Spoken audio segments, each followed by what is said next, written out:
आज खूप जबरदस्त असा This call is now being recorded. Yes. So आज खूप जबरदस्त असा रिस्पॉन्स आलेला आहे. खूप छान. This call is now taking notes. अरे हो हो ग बाई हो. तो आपली रेकॉर्डिंग स्टार्ट झाली आहे आणि खूप छान आणि जबरदस्त अशी आज मीटिंग होणार आहे. आणि या मीटिंगचा काउंट जो आहे तो 266 आपला झालेला आहे. सो बघा आपल्या सगळ्यांमध्ये एक ताकद आहे, एक एनर्जी आहे की आपण हा काउंट आणू शकतो. अजून 7 लोक बाहेर आहेत. सो माझं कॉलिंग झाल्यानंतरच त्यांना ऍडमिट करणार आहे. प्रत्येकाला कॅमेरा ऑन करायला सांगितलंय. सगळ्यांनी फास्ट कॅमेरा ऑन करायचा आहे, कारण आज तुम्ही ज्या व्यक्तीला ऐकणार आहात तर तुम्ही सुद्धा त्यांना दिसणं खूप गरजेचं आहे. आणि आज धकाधकीच्या जीवनात आपण प्रत्येक वेळेला विचार करत असतो की काय गरज आहे. म्हणजे जेव्हा आपण ही अपॉर्च्युनिटी कोणाकडे नेतो किंवा आपण सांगतो की लाईफ जगणं, पैसा कमवणं आणि जे आपल्या आयुष्यात समोर येणारा प्रत्येक क्षण आणि प्रत्येक दिवस हा किती इम्पॉर्टंट आहे, हे आपल्याला जेव्हा सहज आपलं आयुष्य चालू असतं ना, तेव्हा आपल्याला ते जाणवत देखील नाही की आपल्याला यस, हिंदी में।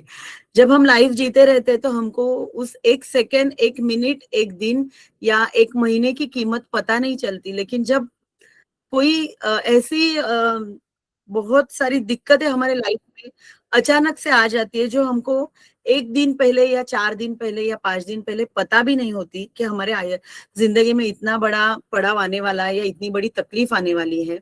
सो हम जब भी किसी के पास जाते हैं तो लोगों को ऐसे लगता है कि क्या जरूरत है, जरूरत है पैसे की, क्या जरूरत है ये बिजनेस करने की, या क्या जरूरत है, मैं मेरा तो सब ठीक से चल रहा है। लेकिन जब कोई ऐसी चीज हमारे लाइफ में आ जाती है और हमारे लाइफ को झिंझोड़ के रख देती है कि अरे ये भी हमारे साथ हो सकता है। और ऐसे ही आज एक जबरदस्त लीडर को मैं इनवाइट करने करने जा रही हूँ, जिनका कॉलिंग, थोड़ा सा कॉलिंग मैं मराठी में करूंगी क्योंकि वो मेरे लिए बहुत टची है और मुझे मराठी में करना पड़ेगा। आप थोड़ा सा समझ के लीजिए।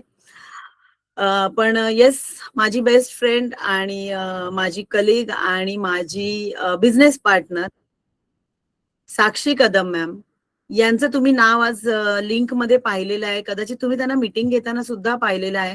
आणि आज त्या असं काय वेगळं सांगणार आहेत, कारण काही लीडर्सना, काही लोकांना त्यांची जर्नी माहिती आहे, पण बऱ्याचशा लोकांना गेल्या वर्षभरात त्या कोणत्या गोष्टीतून जात आहेत हे ऐकल्यानंतर कदाचित तुम्हाला तुम्ही देत असलेली कारणं ही खूप छोटी वाटतील आणि येस, आपल्याला हे का करायला पाहिजे हे कळेल.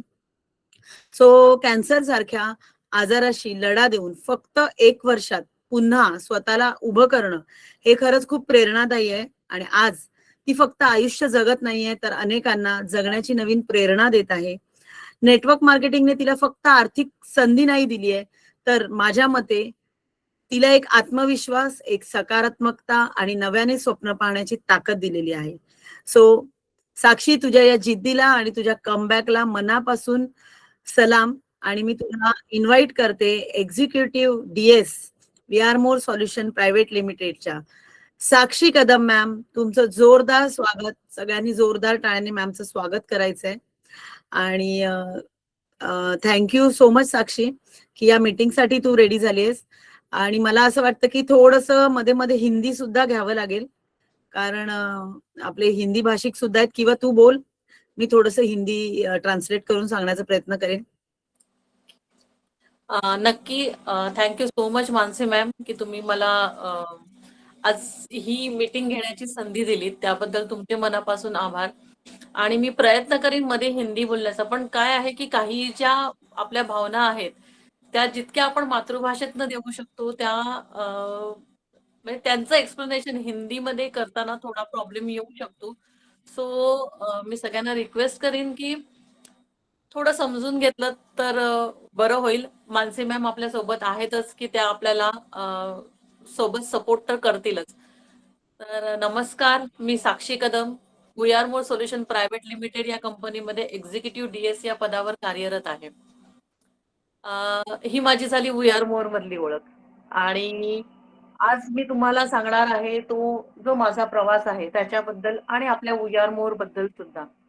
तर सुरुवातीला आपल्या वी आर मोर ही माझी आणि ओळख ही मानसी पत्त्याने मॅममुळे झाली. जसं मानसी मॅम आता म्हणाल्या का मी त्यांची मैत्रीण सुद्धा आहे. आमची मैत्री ही जवळ-जवळ 25 वर्षापेक्षा जास्त हे आहे, की 25 वर्षापासून आम्ही एकमेकांना ओळखत होतो. पण 2002 मध्ये जेव्हा माझं लग्न झालं आणि आमचा ट्रेनचा ग्रुप आहे, त्या ग्रुपपासून मी थोडीशी वेगळी झाले. आणि नंतर मग रोजची आपली इतर हे कामं वगैरे ह्याच्यामध्ये पूर्णपणे ट्रेनचा ग्रुप पूर्णपणे सुटला. एकमेकांशी कॉन्टॅक्ट संपला आणि अचानक एकदा WhatsAppच्या मदतीने, WhatsAppच्या कृपेमुळे पुन्हा एक ग्रुप आला, की त्या ग्रुपमध्ये माझं नाव सुद्धा ॲड आणि नंतर बघितलं तर माझ्या ट्रेनमधल्या सगळ्या मैत्रिणींची नावं ॲड असं होत झालं आणि तो आमचा ग्रुप झाला. आणि त्या ग्रुपमध्ये आपल्या मानसी मॅडम सुद्धा होत्या. आता मी मानसी मॅमना त्यांच्या अगोदरच्या नावापासून म्हणजे हर्षला त्यांचं नाव आहे, तेव्हापासून मी त्यांना ओळखते. तर त्या सुद्धा होत्या. मग आम्ही एक पिकनिक काढली आणि पिकनिकमध्ये मानसी मॅम मग 17 वर्षानंतर जेव्हा भेटतोय एकमेकांना, मग तू काय करते, मी काय करते, हे सगळे चालू झाले. त्यावेळेस मी जॉब सोडलेला होता आणि मी हाऊसवाईफ म्हणून चालू होतं. माझ्या 2 मुली होत्या. तर माझं व्यवस्थित चाललं होतं.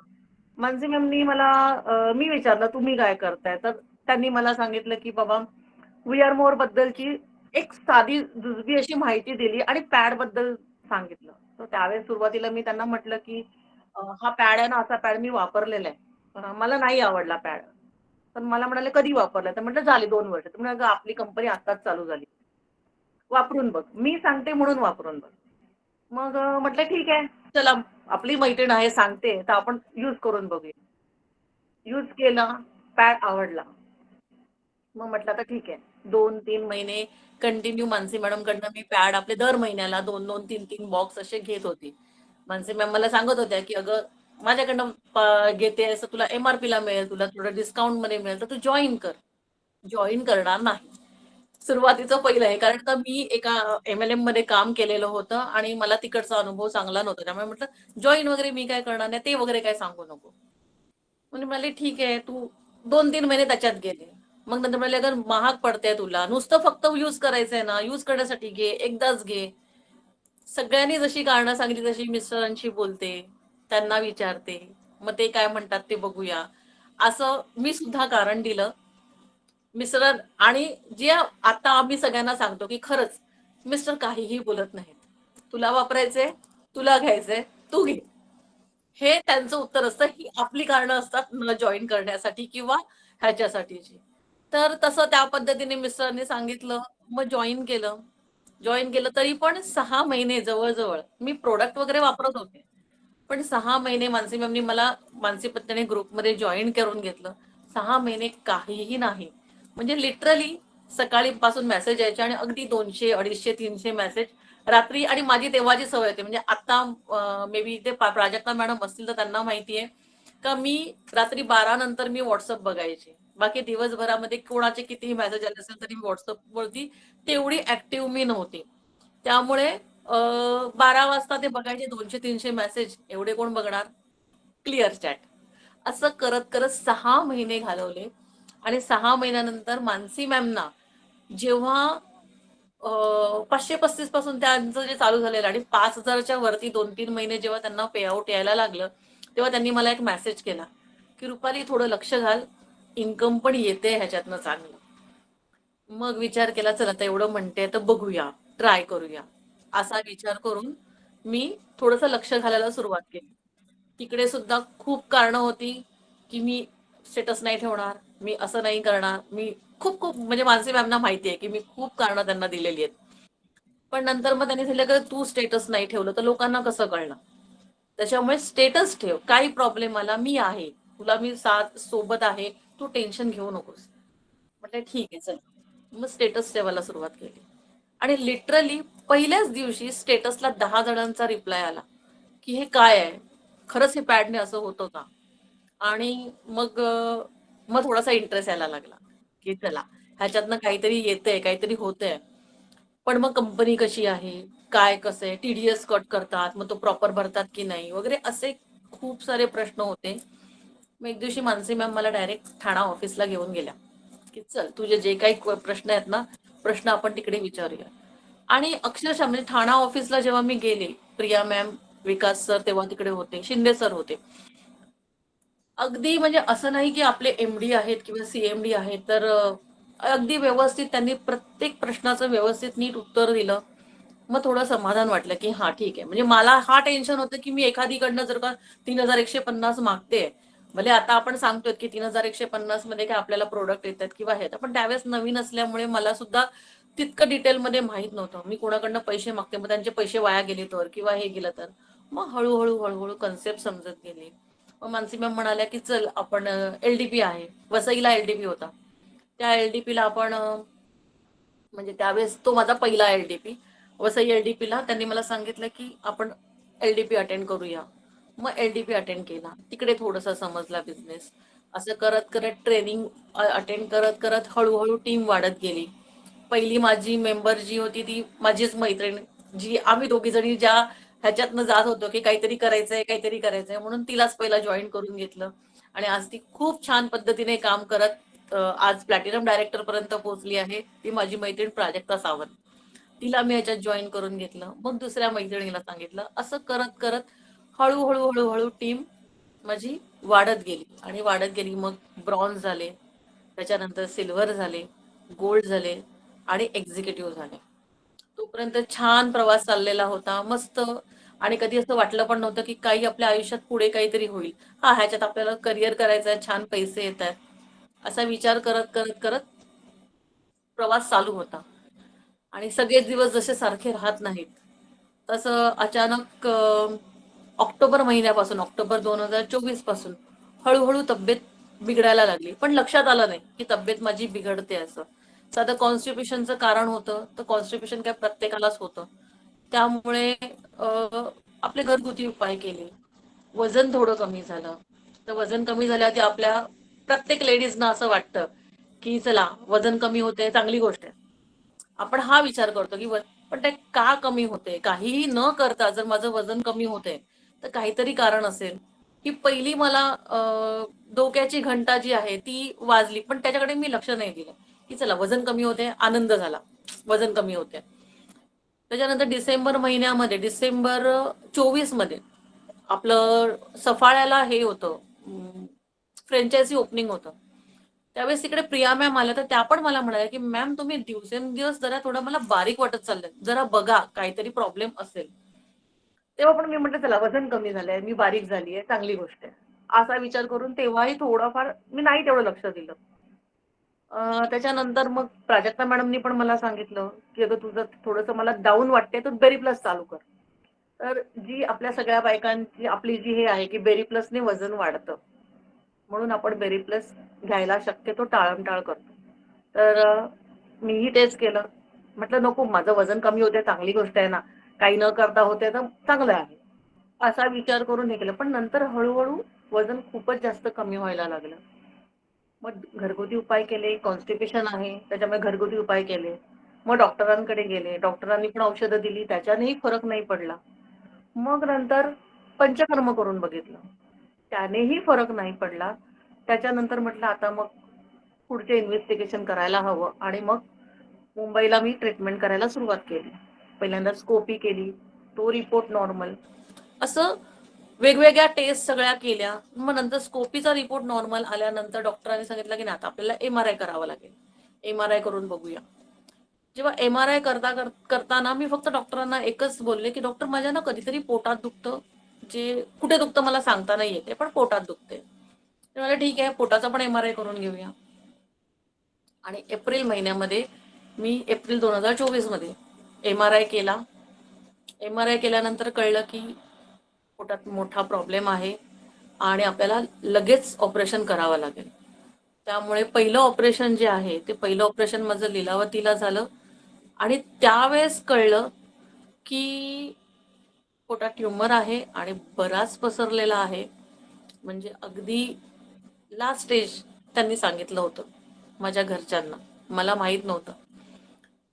मानसी मॅमना ह्याच्याबद्दलची कल्पना, म्हणजे मिस्टरांची मानसी मॅमचं बोलणं चालू होतं, त्यामुळे मानसी मॅमना ही कल्पना पहिल्या दिवसापासून होती. पण त्यांनी मला अजिबात जाणवून दिलं नाही की त्यांना पहिल्या दिवसापासून माहिती आहे की या स्टेज पर्यंत कॅन्सर आहे. आणि एक कोइन्सिडन्स सांगते, की मागच्या वर्षी 2024ला 19 मेला माझं ऑपरेशन झालं 14 मेला आणि 19 मेला 19 मेला मला कळलं. तोपर्यंत मला माहित नव्हतं की मला कॅन्सर झालाय असं. फक्त डॉक्टरांनी किमोपोट टाकलेला होता त्याच्यामुळे तरी मी डॉक्टरांना म्हणते, "किमोपोट का टाकला तुम्ही? मला काही नाहीये ना." त्यांनी मला तेव्हा नाही सांगितलेलं होतं. घरच्यांना कल्पना दिलेली होती, मिस्टरांना कल्पना दिलेली होती. तर मिस्टरांना मानसी मॅम, प्राजक्ता मॅम या दोघांनी खूप सांभाळलं आणि त्यांनी मला सांभाळलं. म्हणजे मला ह्या गोष्टीबद्दल कल्पनाच नाही. मी अगदी ह्याच्यामध्ये होते, की हां, मला काही नाही. जोपर्यंत डिस्चार्ज होईल ना, तोपर्यंत मी हा किमोपोट पण काढून निघणार. असं मी डॉक्टरांना सांगते. डॉक्टर पण मला काही बोलत नाही. नंतर 19 तारखेला मला पहिल्यांदा कळलं, की कॅन्सर आहे आणि खूप पुढेपर्यंत गेलेला आहे. अगदी स्टेज नाही त्यांनी मला सांगितली डॉक्टरांनी. पण पुढेपर्यंत आहे. आपल्याला खूप मोठी लढाई आहे आणि ती लढाई आपल्याला पुढे जायचं आहे. तो एक दिवस फक्त मी रडले. खूप रडले. कारण कसं पूर्ण अंधार ना. कधी विचारच केला नव्हता, की असं काहीतरी माझ्या आयुष्यात घडणार आहे. आणि 2 लहान मुली आहेत पदरात. तेव्हा माझी मोठी मुलगी 12वीला होती आणि छोटी मुलगी 6वीला. म्हटलं ह्यांचं कसं होणार? आणि तो एक दिवस फक्त रडले मी. आणि तेव्हा माझ्या सोबत ज्या माझ्या वहिनी आहेत त्या होत्या. त्यांनी मानसी मॅमनी मला ते सांगितलं, की तुझ्या मुली ज्या लहान आहेत ना, हीच तुझी ताकद ठरव तुझी. रडायचं नाही. आपण आत्तापर्यंत एवढ्या सगळ्यांना जे आपण सपोर्ट दिलेला आहे, त्यांचे आशीर्वाद तर आहेतच आपल्या पाठीशी. पण तू जर स्ट्रॉंग राहिलीस तर तुझं अख्खं घर स्ट्रॉंग राहील. आणि खरंच सांगते मी, की तो एक दिवस फक्त मी रडले. त्याच्यानंतर ठरवलं की नाही, यातनं बाहेर पडायचंय. मग ती पॉझिटिव्ह एनर्जी आपल्याला स्वतःलाच उभं राहायचंय. आज स्वतःलाच सगळ्यांना हे करायचंय की नाही मला ह्याच्यातनं बाहेर निघायचंय. त्यावेळेस जेव्हा फर्स्ट ऑपरेशन झालं आणि आतड्यांचा कॅन्सर, कोलन कॅन्सर म्हणजे आतड्यांचा कॅन्सर. त्याच्यात कंडिशन अशी असते की तुमचं कारण आपण जे जेवतो ते जेवल्यानंतर ते आतड्यांमधनं सगळं त्यांची क्रिया होऊन आतड्यांमधनंच ते बाहेर निघत असतं. जो आपला गुदद्वार आहे म्हणजे जे आपल्या टॉयलेटची जागा आहे तिकडनंच बाहेर निघत. मग ती जागा तर आपल्याला बंद करणं कारण का तिकडचा भाग आपला कापलेला होता. कापून तिकडनं त्यांनी ते ट्यूमर काढलेला होता पण पूर्ण काढला नव्हता. तेव्हा डॉक्टरने सांगितलेलं होतं की आपल्याला अजून 2 ऑपरेशन करावे लागणार आहेत. त्याच्यातनं पहिल्यांदा तुमचं ऑपरेशन नंतर किमो होणार. किमो झाल्यानंतर तुमचं बॉडी कितपत तुमची ते सहन करू शकतं ते बघून त्याच्यानंतरचं आपलं सेकंड ऑपरेशन आहे. पण तोपर्यंत तुम्हाला खाणं गरजेचं आहे. तुमच्या शरीरातलं जे काही बाहेर निघणं आहे तेही गरजेचं आहे. मग स्टोमा बॅग. स्टोमा बॅग बऱ्याच जणांना माहीत नसेल की स्टोमा बॅग म्हणजे काय प्रकार आहे. म्हणून एक सांगते कारण का ही माहिती असणं गरजेचं आहे सगळ्यांना. स्टोमा बॅग म्हणजे असं असतं की जर आपलं आतडं आहे, मोठं आतडं आहे, ते जिकडे एका ठिकाणून स्टॉप करतात आणि दुसऱ्या बाजूने ते बाहेर काढतात. म्हणजे लिटरली पोटाच्या इकडनं बाहेर काढून तो ती बॅग तिकडे एक बॅग लावलेली असते आणि त्या बॅगेमध्ये आपण जे काही खातो ते सगळं त्या बॅगेमध्ये जो टॉयलेट वगैरे आपलं जे निघतं ते सगळं त्या बॅगेमध्ये असतं आणि त्या बॅगेतनं मग ते तुम्हाला रोजच्या रोज ते वॉश करणं गरजेचं असतं. 7 दिवसांनी ती बॅग चेंज करणं गरजेचं असतं. तो प्रवास खूप वाईट होता आणि ते डॉक्टरनी सांगितलेलं होतं मला की 1.5 वर्ष तरी राहणार आहे. 1.5 वर्ष काढायचं म्हटल्यानंतर हा विचार आला की रोज म्हणजे ही गोष्ट ना सांगून नाही समजणार कारण तुम्हाला आहे ना तुम्ही इथून खाल्लत ना का लगेच तुम्हाला इकडे जाणवतं की बाहेर तुमच्या हे पडते. म्हणजे ते खायचं, टॉयलेटमध्ये जायचं, ते वॉश करायचं. हे जे होतं ना हे खूप वाईट होतं. म्हणजे असं वाटलेलं की ह्याच्यातनं कधी बाहेर निघेन मी. आणि 1.5 वर्ष काढायचं म्हटल्यानंतर कसं ह्याच्यातनं आपण सर्व्हाइव्ह करणार हा हे होता. पण म्हटलं नाही, ह्यातनं आपल्याला निघायचंय बाहेर. कोणाला नाही फक्त मिस्टरांना वगैरे सांगायचे की मला म्हणजे नाही आवडत हे की खायचं खाल्लं का लगेच तिकडे आतमध्ये जायचं. ते आपण लहान मुलांचं वगैरे सगळं करतो, आवडीने करतो. पण स्वतःचंच ते आणि जे समोर बघतोय आपण साफ करणं वगैरे ते खूप कष्टदायक असतं. पण त्यातनं सुद्धा निघाले बाहेर. ठीक आहे, करत होते आणि अक्षरशः या पिरियडमध्ये आपल्या अल्कोरिच आणि बेरी प्लस या 2 गोळ्या ज्या आहेत, ह्या माझ्या कंटिन्यू चालू होत्या. कारण का मी ते डॉक्टरांना पण विचारलेलं होतं, की मी ह्या गोळ्या कंटिन्यू करू शकते का? तर ह्या गोळ्या मी कंटिन्यू करत होते. त्यामुळे फायदा हा झाला, की बरंच म्हणजे जी इम्युनिटी जी आहे, ती इम्युनिटी माझी खूप चांगल्या पद्धतीने भरत गेली आणि माझी जी किमो चालू होत्या, त्या किमोमध्ये एकाही किमोला मला काहीच त्रास झाला नाही. म्हणजे लिटरली पहिल्या किमोच्या वेळेस थोडी घाबरले होते. त्यावेळेस प्रिया मॅमनी फोन केला होता रात्री, की "मॅडम टेन्शन घेऊ नका. तुम्ही जर मनात ठरवलं ना, की मला किमोचा काहीच त्रास होणार नाही, तर काहीच त्रास होणार नाही. हे तुमच्या मनाशी तुम्ही ठरवणं गरजेचं आहे." त्यामुळे त्यांनी समजावून सांगितलं. मानसी मॅम होत्याच. मानसी मॅम म्हणजे जवळ-जवळ रोजच्या रोज फॉलोअप असायचा. जेवलीस का? किती हे केलं? काय केलं? या गोष्टींचा कंटिन्यू फॉलोअप त्यांचा असायचा. प्रिया मॅमचा फॉलोअप असायचा. आणि असं करत-करत माझ्या 4 किमोज झाल्या आणि सरांनी नंतर मग सिटी स्कॅन करायला सांगितलं. कारण का सेकंड ऑपरेशन आपल्याला करणं गरजेचं होतं. मग सिटी स्कॅन केला. सिटी स्कॅनचा जेव्हा रिपोर्ट आला, त्यावेळेस रिपोर्ट इतका चांगला होता, की डॉक्टरांनी लगेच म्हणाले, "आपण सेकंड ऑपरेशन करू शकतो." विदिन 2 मंथ माझी बॉडी इतकी चांगल्या पद्धतीने तयार झाली होती, की मी सेकंड ऑपरेशनसाठी तयार झाले. सेकंड ऑपरेशन जी हायपॅक सर्जरी असते, त्या हायपॅक सर्जरीमध्ये तुम्हाला तुमचं पूर्णपणे म्हणजे माझं पोट वरपासून खालपर्यंत पूर्णपणे वाढलं होतं आणि त्याच्यातनं जितकं अनवॉन्टेड जितक्या ठिकाणी माझा जो कॅन्सर पसरलेला होता, ते सगळे बॉडी पार्ट्स जे आहेत, ते डॉक्टरांना काढून टाकावे लागले. बरेचसे बॉडी पार्ट काढलेले आहेत. आपली गर्भपिशवी आहे, ती काढलेली आहे. कारण का गर्भपिशवीच्या मागच्या बाजूला पसरलेलं होतं. आपल्या टॉयलेट आणि गर्भपिशवीच्या मध्ये एक पडदा असतो, तो काढलेला आहे. या 2च गोष्टी मला डॉक्टरांनी सांगितल्यात, की काढलेल्या आहेत. त्या व्यतिरिक्त पण बरंच काढलेलं आहे, पण मी तुम्हाला सांगत नाही कारण का तुम्ही त्याचं टेन्शन घ्याल. म्हणून मी पण म्हटलं, की ठीक आहे, जो नहीं चाहिए था वो निकाल दिया. हा विचार करून पुढे गेले आणि त्याच्यानंतर ती 12 तासाची सर्जरी जी आहे, ती सर्जरी झाल्यानंतर आतड्यांची जी माझ्या कंडिशन होती, म्हणजे आपली अल्कोरीज जी आहे, ती त्या आपल्या आतड्यांवरती काम करते. आतड्यांच्या अल्सरसाठी सुद्धा आपण अल्कोरीज सजेस्ट करतो. तर आतड्यांवरती काम करत त्यामुळे आतड्यांची माझी कंडिशन इतकी चांगली होती, की डॉक्टरांनी तिकडे ऑन द स्पॉट ठरवलं, की आपण स्टोमा क्लोज करून टाकूया. म्हणजे जे माझं बॅगेमध्ये जे माझं टॉयलेट वगैरे जमा व्हायचं, तो स्टोमा क्लोज करून नॅचरल पद्धतीने पुन्हा आपण हे करू शकतो. विचार करा, 2 वर्ष सांगितलेलं होतं डॉक्टरांनी, की 2 वर्ष ही स्टोमा बॅग राहणार आणि त्याच्यानंतर पण आपण डिसाईड करू, की ही स्टोमा बॅग काढायची का कंटिन्यू राहील लाईफ टाईमसाठी. हे आपण तेव्हा डिसाईड करू. ते माझं 2 महिन्यामध्ये, फक्त 2 महिन्यामध्ये मे मध्ये माझं पहिलं ऑपरेशन झालं 14 मेला आणि 17 ऑगस्टला माझं दुसरं ऑपरेशन झालं. त्या दुसऱ्या ऑपरेशनमध्ये स्टोमा ब्लॅक बॅग माझी पूर्णपणे काढून टाकली आणि नॅचरल पद्धतीने मला टॉयलेटसाठीची जी जागा आहे ती डॉक्टरांनी ओपन करून दिली. त्यामुळे तिकडे एक पॉझिटिव्हिटी आली की हा येस मी एवढी मोठी लढाई जिंकली 2 वर्षाची 2 महिन्यांवरती एवढी मोठी लढाई जिंकली. आता ह्याच्या पुढचं जे आहे हे सुद्धा माझं व्यवस्थितच होणार. असं करत करत त्याच्यानंतर मग पुन्हा डॉक्टरांनी त्यावेळेस मला असं वाटलं होतं की चला आता किमो माझे थांबतील. पण डॉक्टर म्हणाले नाही अजून आपल्याला 8 किमो घ्यावे लागणार आहेत. कारण आपलं जो आजार आहे हा खूप मोठा आहे आणि बराच लॉंग टर्म तुमची ट्रीटमेंट ही चालणार आहे. म्हटलं ठीक आहे आता पर्याय नाहीये किमो घेण्याचा. किमो घेतले. किमोच्या टायमामध्ये त्याच्यानंतरच्या फर्स्ट किमोला मला म्हणजे त्यावेळेस मला जाणवलं की किमोमध्ये किती त्रास होत असेल.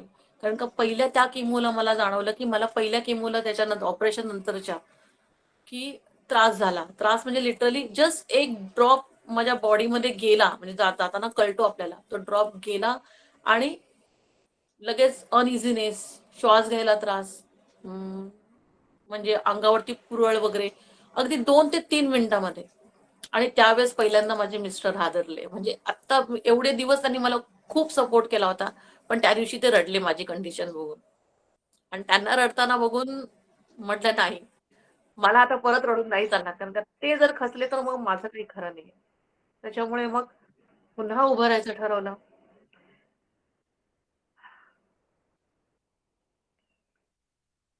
या सगळ्या ह्याच्यामध्ये, या प्रवासामध्ये माझ्या घरच्या, माझ्या मुली, त्यांनी पण इतक्या स्ट्रॉंगली या सगळ्या गोष्टी घेतल्या ना, की मला जाणवून दिलं नाही. आणि म्हणजे कसं असतं ना, आपण आज वी आर मोर जी आहे, मी वी आर मोरचं नाव का घेते पुन्हा पुन्हा, कारण काय आहे, की वी आर मोर मुळे ना, जर मी समजा वी आर मोर मध्ये नसते ना, तर मे बी मी कदाचित नसते. की माझं पुढचं आयुष्य जे आहे, हे मला मिळालेलं वी आर मोरच्या आपल्या या 2 फूड सप्लिमेंट ज्या आल्या आणि त्याच्यामुळे मी आज जी उभी राहिलेली आहे, ही फक्त आणि फक्त आपल्या वी आर मोरमुळे उभी राहिलेली आहे. आपल्या प्रॉडक्टमुळे उभी राहिलेली आहे. ज्या लोकांमुळे आपल्या आयुष्यामध्ये, म्हणजे ज्यांना मी जॉइन केलं किंवा ज्यांच्या आयुष्यामध्ये थोडंफार सुख मी आणून दिलं, त्यांचे ब्लेसिंग्स, जे ब्लेसिंग आपल्याला मिळतात वी आर मोरमुळे, त्या ब्लेसिंग्समुळे, या सगळ्या गोष्टी खूप महत्वाच्या आहेत. फक्त पैसा असून किंवा हे असून नाही चालत. लोकांची मदत, लोकांचे ब्लेसिंग हे तुम्हाला खूप खूप खूप पुढे घेऊन जातात. आणि त्याच्यामुळे वी आर मोरने मला ते दिलं. म्हणजे आज जर मी आहे, तर ते मानसी मॅमनी जर वी आर मोर माझ्या आयुष्यात आणलं नसतं, तर मे बी माहित नाही मला की काय झालं असतं. कारण का बघा, शरीर आहे, म्हणजे जी 4थ्या स्टेजचा माझा जो कॅन्सर आहे, तो काय असा लगेच 2 दिवसात तर नाही झालेला आहे. तो अगोदरपासून माझ्या बॉडीमध्ये होता. तो हळू-हळू, हळू-हळू डेव्हलप होत गेला आणि कधीतरी तो ट्रिगर झाला. तो डिसेंबरमध्ये ट्रिगर झाला, पण तो त्याच्या अगोदरपासून माझ्या बॉडीमध्ये तर ते होतं. मग कदाचित ती स्वामींनी सगळी व्यवस्था करून दिलेली होती, की बाबा तुला हा एवढा मोठा येणार आहे. तर ह्याच्यासाठी म्हणून मग मानसी मॅडम आयुष्यात परत आल्या. 17 वर्षानंतर पुन्हा त्या माझ्या आयुष्यात आल्या. त्यांच्यामुळे वी आर मोर माझ्या आयुष्यात आलं. आणि वी आर मोरमुळे ही माझी जी काही सगळी माझी जी टीम आहे, ती टीम, माझ्या ज्या काही मैत्रिणी आहेत तिकडे वी आर मोर मधल्या, आमच्या डायमंड ग्रुप मधल्या ज्या मैत्रिणी आहेत, त्या मैत्रिणी, त्या सगळ्यांचं जे सपोर्ट होता, त्या सपोर्टमुळे मला ह्यातनं बाहेर निघायला खूप मदत झाली. आणि असं करत करत माझ्या किमोज झाल्या, 4 किमो झाल्या, त्याच्यानंतर पुन्हा सीटी स्कॅन झाला. कारण का, तो प्रोटोकॉल आहे, की 4-4 किमो ह्याच्यानंतर सीटी स्कॅन करतात.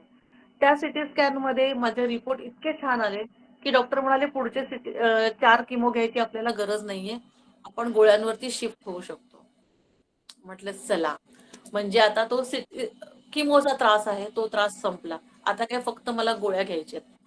तर त्या गोळ्यांचं सुद्धा हे आहे, की 14 दिवस गोळ्या घ्यायच्या, 7 दिवस गॅप द्यायचा. परत ब्लड टेस्ट करायची आणि पुन्हा तो असं 4 सर्कल झाले का पुन्हा सिटी स्कॅन.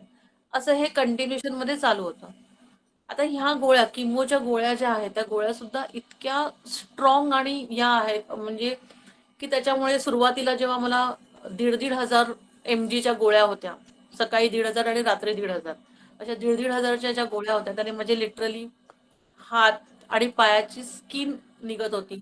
जीभ पूर्णपणे निळी पडली होती. म्हणजे जशी पिक्चरमध्ये आपण बघतो ना, सापाची जीभ कशी असते, तशी पूर्णपणे निळी जीभ पडली होती. तोंड आलं होतं. पण आपल्या हेल्थ ह्याच्यामुळे, अल्कोरिचमुळे आणि ह्याच्यामुळे मला तोंड जरी आलं होतं तरी जेवण मला जात होतं. एक खूप चांगला त्याचा रिझल्ट आहे, की त्याच्यामुळे मला जेवण प्रॉपर जात असल्यामुळे ट्रीटमेंटमध्ये मला कुठलीही अडचण आली नाही. कुठल्याही ह्याच्यामध्ये, की बाबा कुठे प्लेटलेट्स कमी आहेत किंवा हे कमी आहे म्हणून आपण त्याला आता पुढे वाढवत जातोय ट्रीटमेंट, असं न होता प्रॉपर टाइम टू टाइम मला ट्रीटमेंट मिळत गेली. आणि त्याच्यामुळे आज मला सांगायला या गोष्टीचा खूप आनंद होतोय, की जी माझी किमोपोट फक्त एक बॉडीमध्ये टाकून ठेवलेला होता डॉक्टरांनी, कारण का जर समजा गरज लागली आपल्याला परत किमो घ्यायची तर, म्हणून तो किमोपोट टाकलेला होता. तोही रिमूव्ह करण्यात आलेला आहे. आणि ह्या ना किमोच्या टायमामध्ये, म्हणजे बघा देव आपली कुठे कुठे परीक्षा आणि कशी कशी परीक्षा घेतो. माझे सगळे किमो आहेत ना, ते कुठल्यातरी सणाच्या दिवशी, कुठल्यातरी ह्याला, म्हणजे अगदी माझ्या मिस्टरांचा बर्थडे होता तेव्हा मी किमो होते. त्याच्यानंतर दिवाळीमध्ये, लिटरली दिवाळीमध्ये माझा पूर्ण लक्ष्मीपूजनच्या दिवशी माझा किमो होता. आणि त्याच्यानंतर तो किमो जो आहे तो 48 तासाचा आणखीन एक पंप असतो, तो पंप माझा लावलेला होता. तरी सुद्धा मी लक्ष्मीपूजनच्या दिवशी आले घरी, किमो घेऊन आले होते. घरी येऊन पूर्ण लक्ष्मीपूजनची तयारी केली, पूजा केली, दिवाळी साजरी केली. कारण मला हे कुठेच जाणवून द्यायचं नव्हतं, स्वतःला सुद्धा आणि माझ्या फॅमिलीला सुद्धा, की मला काहीतरी झालेलं आहे. माझा जो जे काही आहे म्हणजे मी हे स्वतःला खूप स्ट्रॉंगली सांगत होते की नाही, मी ह्यातनं पूर्णपणे बाहेर निघणार आहे आणि पूर्णपणे बाहेर निघून परत पुन्हा मी कामाला सुरुवात सुद्धा करणार आहे. हे माझं एक स्वतःला मी सांगितलेलं ध्येय होतं की मला ह्यातनं नाही निघायचंच आहे बाहेर. तर सपोर्ट करायला तर सगळेजण होतेच, पण जोपर्यंत आपण स्वतःला सपोर्ट करत नाही, आपण स्वतःला समजावून सांगत नाहीत की मी ह्यातनं बाहेर निघणार आहे. कारण कॅन्सर हा आजार असा आहे की नावच त्याचं इतकं मोठं झालेलं आहे की लोक घाबरून अर्धे गिव्ह करतात. पण मला गिव्ह नव्हतं करायचं. मला ह्याच्यातनं बाहेर निघायचं होतं आणि मी प्राउडली सांगू शकते की मी ह्याच्यातनं बाहेर निघालेले आहे. आता सध्या मी मेंटेनन्स वरती आहे, पण तरी सुद्धा. त्याच्यानंतर एकदा डिसेंबर महिन्यामध्ये एक गोष्ट सांगायची राहिली खरं म्हणजे, की माझं पहिलं ऑपरेशन जेव्हा झालं ना, म्हणजे आपली वी आर मोर किंवा आपले विकास सर, प्रिया मॅम किती आपली काळजी घेतात. ही जी गोष्ट आहे की अगदी माझं पहिलं ऑपरेशन झालं मे महिन्यामध्ये आणि 6 जूनला आपला वसईला एलडीपी होता. अं, त्या एलडीपीला मी तर नव्हते येऊ शकत होते, पण प्रिया मॅम आणि विकास सर आले होते आणि सरप्राईजली त्या दिवशी संध्याकाळी ज्यावेळेस आपलं सेशन संपलं आणि सेशन संपल्यानंतर संध्याकाळी मानसी मॅम, प्रिया मॅम, विकास सर, शिंदे सर घरी आले होते मला भेटायला. मी एवढं खूप असं म्हणजे जे सर म्हणतात ना आपल्याला की तुम्ही 3 वर्ष द्या वी आर मोरला, हा भाऊ तुमच्या पाठीशी आहे उभा. ही गोष्ट खरंच म्हणजे ते फक्त बोलायला बोलत नाहीयेत, तर ही गोष्ट ते लिटरली त्याप्रमाणे ते वागतात. म्हणजे भावासारखे ते आपल्या पाठीशी आहेत. प्रिया मॅम सुद्धा इतका त्यांचा म्हणजे लिटरली माझे जेव्हा जेव्हा किमोज होते, म- त्यांना माझे शेड्यूल्स मी त्यांना सांगायची की बाबा हा पुढचा किमो या तारखेला आहे. पण त्या तारखेला त्या दिवशी आदल्या दिवशी नाही जमलं तर त्या दिवशी सकाळी नाही जमलं तरी संध्याकाळी प्रिया मॅमचा एक कॉल हा असायचा म्हणजे असायचा की मॅम कशा आहात. इतक्या त्यांच्या बिझी शेड्यूल मधनं सुद्धा मी फक्त आधी सांगून द्यायची की हा माझी 15 दिवसांनी आहे, पण त्या 15 दिवसांनी माझी जेव्हा किमो असायची तेव्हा त्यांचा फोन असायचा. इतपत ते आपल्याला ना जीव लावतात. त्याच्यामुळे ना आपली वी आर मोर आहे ना फक्त एक कंपनी नाहीये, ती खरंच एक कुटुंब आहे आपलं, की जे एकमेकांना सांभाळून सुद्धा घेतंय आणि छान पद्धतीने आपल्याला पुढे जायला आणि सगळीकडनं आपल्याला सपोर्ट करायला तयार आहेत. आपले हेल्थ सप्लिमेंट आहेत ते आपल्याला सपोर्ट करतातच, फायनान्शियली सपोर्ट करतात. या पिरियडमध्ये जो खर्च झाला, कॅन्सरच्या आजाराचा जो खर्च आहे म्हणजे ऑपरेशन्स आणि बाकीचे सगळे ट्रीटमेंट, हा जवळजवळ 25 लाखाच्या वरती झालेला आहे. आज 25 लाखाच्या वरचा जो खर्च आहे, थोडा मेडिक्लेम मधनं कव्हर झाला. म्हणजे मेडिक्लेम होतं म्हणून मेडिक्लेम मधनं माझा थोडा कव्हर झाला. पण आपल्या वी आर मोर मधनं जेव्हा मी हे करत होते, म्हणजे जेव्हा आपलं काम करत नव्हते, वर्षभर माझं काम थांबलेलं होतं, पण तरी सुद्धा माझी टीम जे काही काम करत होती त्या माध्यमातून मला दर आठवड्याला थोडाफार का होईना हा माझा पेआउट हा येत होता. त्याच्यामुळे तो खर्च भागवण्यासाठी मला मदत पडली. आपल्या इकडे आता जवळजवळ किती 310 लोक जॉईन आहेत आपल्या या मीटिंगला. खरंच विचार करून बघा, सगळ्यांनी मेडिक्लेम काढलेला आहे का? नाहीये. आणि अचानक समजा जर का असा काहीतरी प्रॉब्लेम आला, हा प्रॉब्लेम हेल्थ प्रॉब्लेम सांगून येत नाही. आपण जरी या कंपनीमध्ये काम करत असलो, आपण जरी फूड सप्लिमेंट घेत असलो, पण आपल्या शरीरामध्ये आतमध्ये दबा धरून बसलेले कित्येक वर्ष जुने आजार जे आहेत, ते आजार कधी तोंड वर काढतील आपण सांगू शकत नाही. तर मग काय वाटतं, त्यावेळेस ही जी पैशाची जी एवढी मोठी रक्कम आहे, ही आपल्याकडे आहे का? मग त्यासाठी आपल्या घरात म्हणजे आपल्याकडे जेव्हा वी आर मोरच्या माध्यमातून जेव्हा आता मानसी मॅम माझ्या घरी आल्या किंवा तसंच आपण जेव्हा इतरांच्या घरी जातो त्यावेळेस ह्या गोष्टींची सुद्धा त्यांना आपण थोडीफार कल्पना, घाबरवायचं नाहीये कोणाला, पण ऍटलिस्ट आपण ह्या गोष्टीची सुद्धा कल्पना देऊ की ह्याच्यासाठी सुद्धा आपल्याला उपयोग होतो या गोष्टींचा. आणखीन पण बरंच बरंच काही काही काही काही सांगायचं आहे, पण आपल्याला टाइम लिमिट पण आहे. आणि दुसरं म्हणजे अं,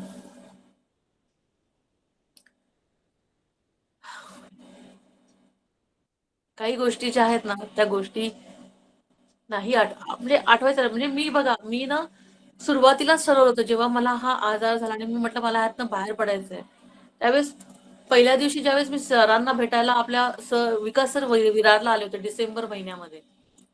त्यावेळेस मी सरांना भेटायला गेले होते. त्यावेळेस मी ठरवलं होतं की मी आजारी आहे म्हणून मी नाही जाणार भेटायला.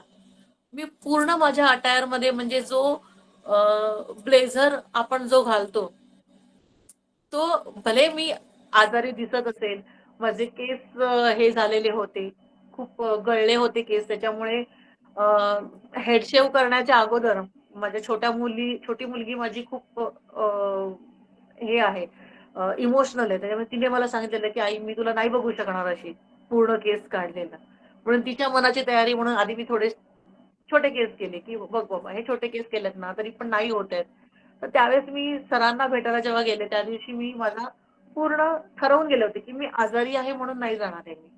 मी बरी होऊन गेलेली आहे, तर मी बरी आहे तर त्याच ह्याच्यामध्ये जाणार आणि मी त्याच अटायरमध्ये आपला ब्लेझर घालून आणि हे घालूनच सरांना भेटायला आले आणि त्या दिवशी मी स्वतः एकटीने पहिल्यांदा एकटीने प्रवास केला होता. तिथपर्यंत प्रत्येक वेळी माझ्यासोबत माझी मुलगी किंवा माझे मिस्टर हे कोण ना कोणतरी सोबत असायचे. पण ईस्टवरनं वेस्ट का होईना रिक्षा करून आले. पण येताना मी एकटी आली होती, की नाही मी एकटी येणार, की मला स्वतःला प्रूव्ह करायचं की नाही मी येऊ शकते आणि मी परत हे करू शकते. आणि त्याच्यानंतर मग सरांना तेव्हा मी प्रॉमिस केलं होतं, की मी जानेवारी महिन्यापासून सर पुन्हा कामाला सुरुवात करणार आणि खरंच पुन्हा कामाला सुरुवात केली. जानेवारी महिन्यापासून हळू-हळू परत मीटिंग घ्यायला सुरुवात केली. टीमशी कनेक्ट व्हायला सुरुवात केली. टीमने सुद्धा चांगला सपोर्ट केला आणि आत्ता एप्रिल महिन्यामध्ये पुन्हा माझं आपलं जे कंपनीचं हायेस्ट पे आउटमध्ये जे हे येते बॅनर येतं त्याच्यामध्ये माझं बॅनर आलेलं आहे. 27,000 परत पुन्हा मी आपलं इन्कम घेतलेलं आहे मंथली. हळू आता हे वाढत जाणार आहे ह्याची मला खात्री आहे. आणि 50,000 पर्यंत जरी आत्ता मी टार्गेट ठेवलेलं आहे या 2-3 महिन्यांमध्ये 50,000 पर्यंत पोहोचण्याचं. पुढे आणखीन हळू वाढत जाणार आहे. पण ह्यातनं जे बाहेर पडण्याचं सामर्थ्य आहे, ते सामर्थ्य इच्छाशक्ती, आपली इच्छाशक्ती जी आहे ती इच्छाशक्ती याच्यासाठी खूप मदत करते. सोबत तुमच्या सोबत असलेली माणसं, ज्यांना तुम्ही जोडलेलं आहे. जसं मानसी मॅम आहेत, प्रिया मॅम आहेत, आपली पूर्ण टीम आहे. त्याच्यामध्ये मृणालिनी मॅम आहेत, आरती मॅम आहेत, माधुरी मॅम आहेत. माधुरी सोनावणे मॅम आहेत आणि माधुरी भालेकर मॅम आहेत. 2-2 माधुरी असल्यामुळे दोघींची नावं वेगवेगळी घ्यायला त्या आहेत. त्या व्यतिरिक्त सायली मॅम आहेत, स्मिता मॅम आहेत. जे आहेत आम्ही जे सगळेजण एकता मॅम आहेत, प्राजक्ता मॅम आहेत. या सगळ्यांनी आम्ही जे एकमेकांना सोबत घेऊन आणि सोबत त्यांचा जो काही सपोर्ट आहे ना, त्या सपोर्टमुळे आज मी ह्या एवढ्या मोठ्या संकटातनं बाहेर पडली आहे आणि काल माझं म्हणजे परवा 6 मेला माझा जो किमोपोट होता तो सुद्धा काढून टाकलेला आहे आणि काल मी जाऊन स्टिचेस काढून आलेली आहे. त्यामुळे आत्ता माझ्या शरीरात म्हणजे एक ती शंका होती डॉक्टरांना, की पुन्हा किमो लागू शकतो का? तर ती शंका सुद्धा दूर झालेली आहे. किमोपोट काढून टाकला म्हणजे त्यांची ती सुद्धा शंका दूर झाली, की आता किमोपोट म्हणजे पुन्हा किमो द्यावा लागणार नाहीये. 2 वर्ष मला गोळ्या घ्यायच्या आहेत. पण ठीक आहे, त्या गोळ्या काय आपण घेऊ शकतो. जसं आपण हेल्फोर्स आणि या बाकीच्या आपल्या गोळ्या घेतो, तसं आपण ह्या गोळ्या सुद्धा घेऊन आपलं लाईफ पुन्हा करू शकतो. तर thank you so much Mansi ma'am. काही राहिलं असेल सांगायचं. येस, थँक्यू सो मच साक्षी मॅम. खूप प्रेरणादायी आणि खूप सगळ्यांना इन्स्पायर करणारी तुमची कहाणी आहे आणि बऱ्याच लोकांना थोडंफार माहित होतं, अॅन्युअल मध्ये माहित होतं. पण माझी अशी इच्छा होती की खूप लोक खूप कारणं देतात आणि आपल्याला मिळालेलं इझी आयुष्य, कम्फर्ट आयुष्य त्याच्यामध्ये जगताना आपल्याला खरंच प्रत्येकाला माहित नाही की आपल्याकडे किती वेळ आहे. पण आपल्याकडे जो वेळ मिळालेला आहे आपला तो आपण सत्कारणी लावला पाहिजे आणि ह्या प्रोडक्टच्या माध्यमातून जसं साक्षी मॅमना खूप छान लाईफ मिळालेलं आहे आणि खूप पूर्वीपेक्षा अजून ब्युटिफुल त्या दिसायला लागल्यात. पण ज्या वेळेला ही गोष्ट मला कळली होती म्हणजे एप्रिलमध्ये अॅन्युअल फंक्शन झालं आणि त्याच्यानंतर मी जवळ राहते त्यामुळे साक्षी मॅमचं नेहमी येणं-जाणं होतं आणि काहीही माझं काम असेल की ती स्कूटी घ्यायची आणि लगेच यायची. सो मला ह्या प्रवासामध्ये मला नेहमी म्हणायची, "तुझी राइट हँड नाहीये, तुझी राइट हँड नाहीये."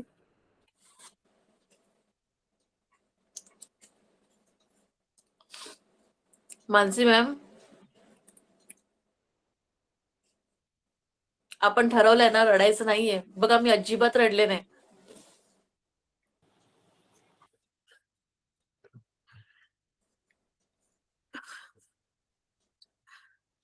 त्या 5 महिन्यात मी स्वतःला खूप स्ट्राँग ठेवलं. कारण एकदम कामाच्या अगदी झोतात होतो आम्ही आणि टीम सुद्धा फास्ट वाढत होती. एकच सेकंड.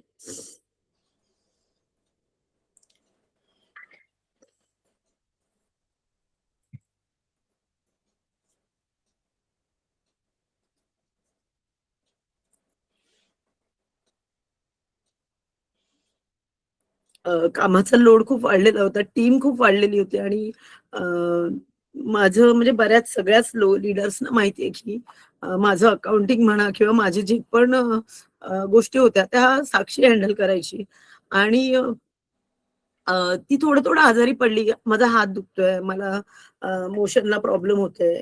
इव्हन तिने पंचकर्मा केल्यानंतर सुद्धा मला कॉल केला, की "मला खूप दुखतंय गं." तर मी तिला म्हटलं, "तू चेक कर ना, काय प्रॉब्लेम आहे? नीट चेक कर." आणि मग मी म्हटलं, "तू मोठ्या डॉक्टरकडे जा." आणि त्यानंतर ती बॉम्बेला गेली. आणि माझं तर सतत फॉलोअप असायचं, "काय सांगितलं? काय सांगितलं?" तर "नाही, काही नाही. एक रिपोर्ट काढायला सांगितलं." ठीक आहे. रिपोर्ट आला. मग रिपोर्ट आल्यानंतर ती मला म्हणाली, की "एक गाठ आहे गं, थोडीशी ट्यूमरसारखी. पण काही नाही, छोटीशी आहे, ऑपरेट करावं लागेल." तर म्हणजे कुठे हे सांगण्यामागचं कारण तुम्हाला सगळ्यांना इमोशनल करणं नाहीये, तर अ, त्या त्या दिवशीपर्यंत, त्या क्षणापर्यंत ना तिला माहीत होतं, ना मला माहीत होतं, ना प्राजक्ता मॅडम, ना तिच्या मिस्टरांना. आणि अ, त्याच्यानंतर काहीतरी होतं पण. तर मी तिला म्हटलं पण, "तू म्हणजे आमच्या डोक्यात हे, की पटकन ऑपरेशन होऊ दे. मग 10-12 दिवसात तुझं ओके होईल. मग आपण इथे जाऊ." काय होतं मला आठवत नाही साक्षी, पण मी तिला म्हटलं, "तुझं आवरेल ना तोपर्यंत 15 दिवसात?" तर "हो, हो, होऊन जाईल. काही नाही, डॉक्टर म्हणाला ऑपरेशन आहे आणि मी उद्या सकाळी जाते वगैरे." मी सकाळी तिला कॉल केला, "निघालीस का?" "हो, मी निघाली आहे." आणि मला म्हणाली, "माझं 2 तासाचं ऑपरेशन आहे." तर मी म्हणजे तुम्ही बिलीव्ह नाही करणार, की किती बिनधास्त होतो आम्ही. मी येस. तिला फोन केला आणि मी तिला म्हटलं, की "मी 5 वाजता येऊ का? तुझं ऑपरेशन 2 वाजता झालं तर बघायला तुला?" तर ती म्हणाली, "मी ना फोन करून" म्हणजे तीही किती बिनधास्त होती आणि मीही, की मी तिला म्हटलं, "5 वाजता मी तुला बघायला येते." तर ती म्हणाली, "हां, मी सांगते." पण नंतर मी तिला फोन केला आय थिंक सकाळी 11-12 वाजता. तर ती मला म्हणाली, "नाही गं, ऑपरेशन खूप मोठं आहे." तर मी म्हटलं, "मोठं म्हणजे?" तर म्हणाली, "4-5 तासाचं आहे." मग म्हटलं, "पण तू तर बोलली की छोटंसंच आहे." म्हणजे "मला पण नाही माहिती, पण असं-असं झालंय.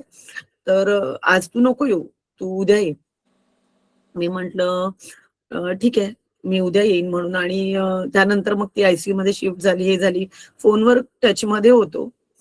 पण मला थोडंसं असं मग भीती वाटायला लागली. म्हणून मग मी तिच्या मिस्टरांना फोन केला. मिस्टरांना फोन केला आणि ते सुद्धा पहिल्यांदा त्यावेळेला रडले. मी त्यांना म्हटलं, "काही असेल तरी चालेल, पण तुम्ही मला सांगा." तर ते म्हणाले, "नाही, काहीच प्रॉब्लेम नाही." म्हटलं, "एवढं मोठं ऑपरेशन का? एवढं सगळं का?" तर मग त्यांनी मला सांगितलं आणि जेव्हा ते मला बोलले, की 4th स्टेज आहे आणि अ, म्हणजे कळलंच नाहीये आणि असं-असं आहे, बराच थोडं क्रिटिकल आहे. खूप रडले, खूप रडले. त्याच्यानंतर रोज रडले. प्राजक्ता मॅडम आहेत मीटिंगमध्ये. मला खूप रडायला आलं, की मी प्राजक्ता मॅडमना फोन करायची.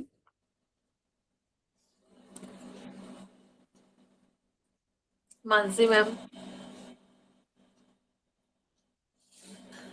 नाही आणि अ, अ, आम्हाला ते सगळ्यांपासून लपवून ठेवावं लागलं कारण आपल्या संपूर्ण टीमला म्हणजे बऱ्यापैकी कोणत्याही लीडरला ही गोष्ट माहीत नव्हती. कारण सगळेजण कामाच्या झोतात होते आणि कधी-कधी रॉंग मेसेज जाऊ शकतो, कारण आपण हे काम करतो, मग कसं झालं? पण तुम्ही सगळ्यांनी ही गोष्ट समजून घ्या, की त्यांना कोलोन कॅन्सर झाला होता आणि कधीही त्यांनी बेरी प्लस ही टॅबलेट आपली खाल्ली नव्हती.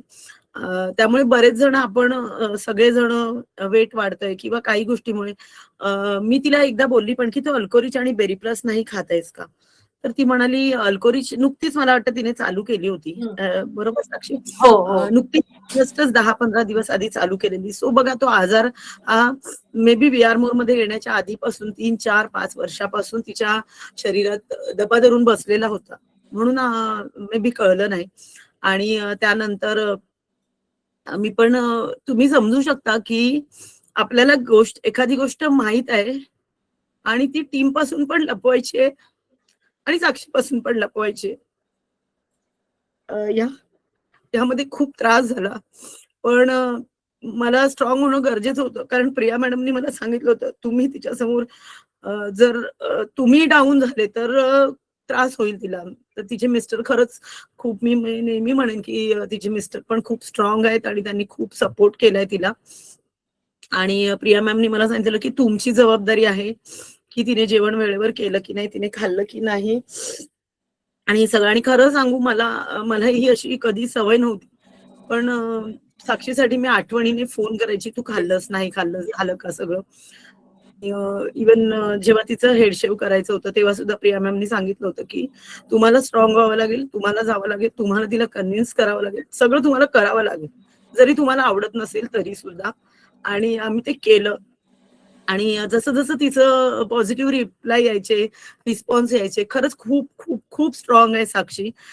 खूप स्ट्रॉंगली तिने ते हँडल केलं आणि जेव्हा माझ्या आयुष्यातला सगळ्यात आनंदाचा क्षण तिच्या बाबतीतला म्हणजे अ, तिच्या आजारापेक्षा ना तिला जी स्टोमा बॅग होती ना, त्याचा मला खूप जास्त त्रास होता. म्हणजे त्रास वाटत होता. आणि बघा म्हणजे ती खूप स्ट्रॉंग आहे. बघा ना, तिने तिचं सगळं खूप छान सांगितलं, पण मला ते जमत नाहीये. पण तिची स्टोमा बॅग ज्या दिवशी ती बोलली, की "हर्षला माझी स्टोमा बॅग रिमूव्ह केली." म्हणजे कारण तिलाही जाताना माहीत नव्हतं आणि मी सतत मला तिला बोलता पण नाही यायचं, की यार स्टोमा बॅग गेली पाहिजे, गेली पाहिजे. पण मी असं मागे फक्त प्रिया मॅमना नेहमी तेच म्हणायची, "ती बॅग जाईल ना मॅम?" त्या बोलल्या, "डिपेंड्स आता कशा त्या रिस्पॉन्स करतायत." आणि जेव्हा ती मला घरी येऊन बोलली, की लगेचच तिचा फोन आला आणि तिने मला लगेच सांगितलं, की माझी स्टोमा बॅग गेली. तो क्षण माझ्यासाठी खूप आनंदाचा होता. कारण एखादी बॅग आपल्या सोबत घेऊन फिरणं म्हणजे मला असं वाटायचं ती कशी बाहेर जाईल, कसं हे करेल, कशी सर्व्हाइव्ह करेल. पण छान तिने हे केलं आणि खरंच ती खूप स्ट्रॉंग लेडी आहे. आणि ह्या सगळ्या प्रवासात सुद्धा मला सांगायची एक गोष्ट म्हणजे ऑनलाईन मीटिंग अटेंड करण्यासाठीची तिची धडपड, काम करण्यासाठीची तिची धडपड ही चालू होती. ती सारखं मी मीटिंग जॉइन करू का? पण मी तिला सांगायचे, "तू बसून राहून तुझे टाके आहेत, तुला त्रास होईल." म्हणजे अगदी व्हेरी फर्स्ट डे पासून ऑपरेशन झाल्यापासून तिला मीटिंग अटेंड करायच्या असायच्या. आणि सगळ्या गोष्टी करायच्या असायच्या आणि तिचे मिस्टर पण मला म्हणाले, की "जर तिला करायचंय तर तुम्ही तिला थोडं बिझी ठेवा." मग मी तिला थोडं आयडी मारायला दे, थोडंसं काहीतरी स्टडी करायला दे, थोडंसं काहीतरी दे, असं काही ना काहीतरी हळू काम द्यायला सुरुवात केली आणि मग जवळ-जवळ ऑक्टोबरमध्ये आम्ही सर्व लीडर्सना जेव्हा तिचं दुसरं ऑपरेशन आणि स्टोमा बॅग गेली, त्याच्यानंतर ऑक्टोबरमध्ये आम्ही सर्व लीडर्सना सुद्धा इन्फॉर्म केलं, की असं-असं घडलेलं आहे आणि ऑफकोर्स सगळ्यांचा छान सपोर्ट होताच. पण सुरुवातीच्या काळात जेव्हा माहीत नव्हतं, तेव्हा प्रत्येक जण विचारायचं, "मॅडम कुठे आहेत? का नाही आहेत? का नाही आहेत?" इव्हन आम्ही एल-डी-पीला गेलो होतो आणि मी ऑल्वेज एल-डी-पीमध्ये अवेलेबल असते आणि संध्याकाळी खूप छान असं डान्स आणि हे सगळं खूप मस्त ठेवलेलं होतं आणि कोणाला कळू द्यायचं नव्हतं. त्याच्यामुळे अचानकच मी निघून गेले आणि सगळेजण मला विचारत होते, की "मॅडम तुम्ही निघून गेलात. आम्ही तुम्हाला शोधत होतो, डान्स करायला शोधत होतो." पण माझ्याकडे तेव्हा उत्तर नव्हतं. कारण तेव्हा माझी साक्षी त्रासामध्ये होती.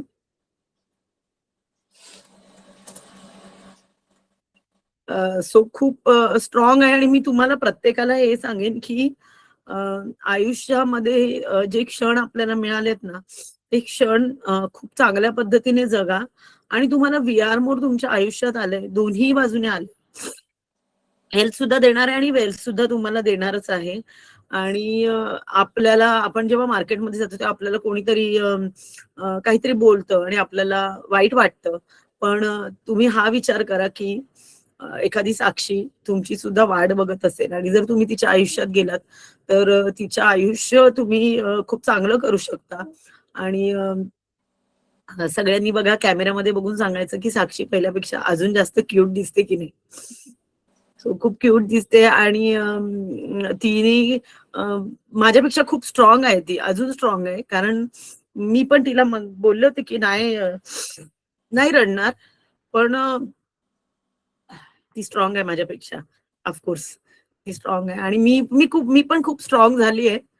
बाकी बाबतीत म्हणजे कधी कधी तुम्हाला सगळ्यांना ओरडते किंवा हे, पण ह्या बाबतीमध्ये थोडीशी वीक आहे मी. मानसी मॅम एक बोलू, तुम्ही खरंच येस. खूप स्ट्रॉंग आहात. तुम्ही विचार करा की अगदी मला आत्ता आत्ता कळलं की मानसी मॅमना पहिल्या दिवसापासून माहिती होतं की मला हे झालेलं आहे, कॅन्सर झालेला आहे आणि तो एवढ्या स्टेज पर्यंतचा आहे. हे मला मला खरंच माहिती नव्हतं की मानसी मॅमना माहिती आहे, प्राजक्ता मॅमना माहिती आहे.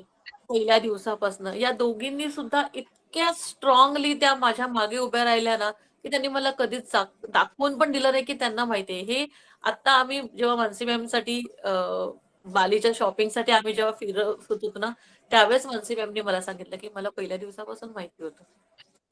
मला मग ते माझ्यापासून लपवून ठेवणं आणि नॉर्मल असल्यासारखं वागणं हे काय तुम्ही स्ट्रॉंग आहात म्हणूनच तुम्ही हे करू शकता.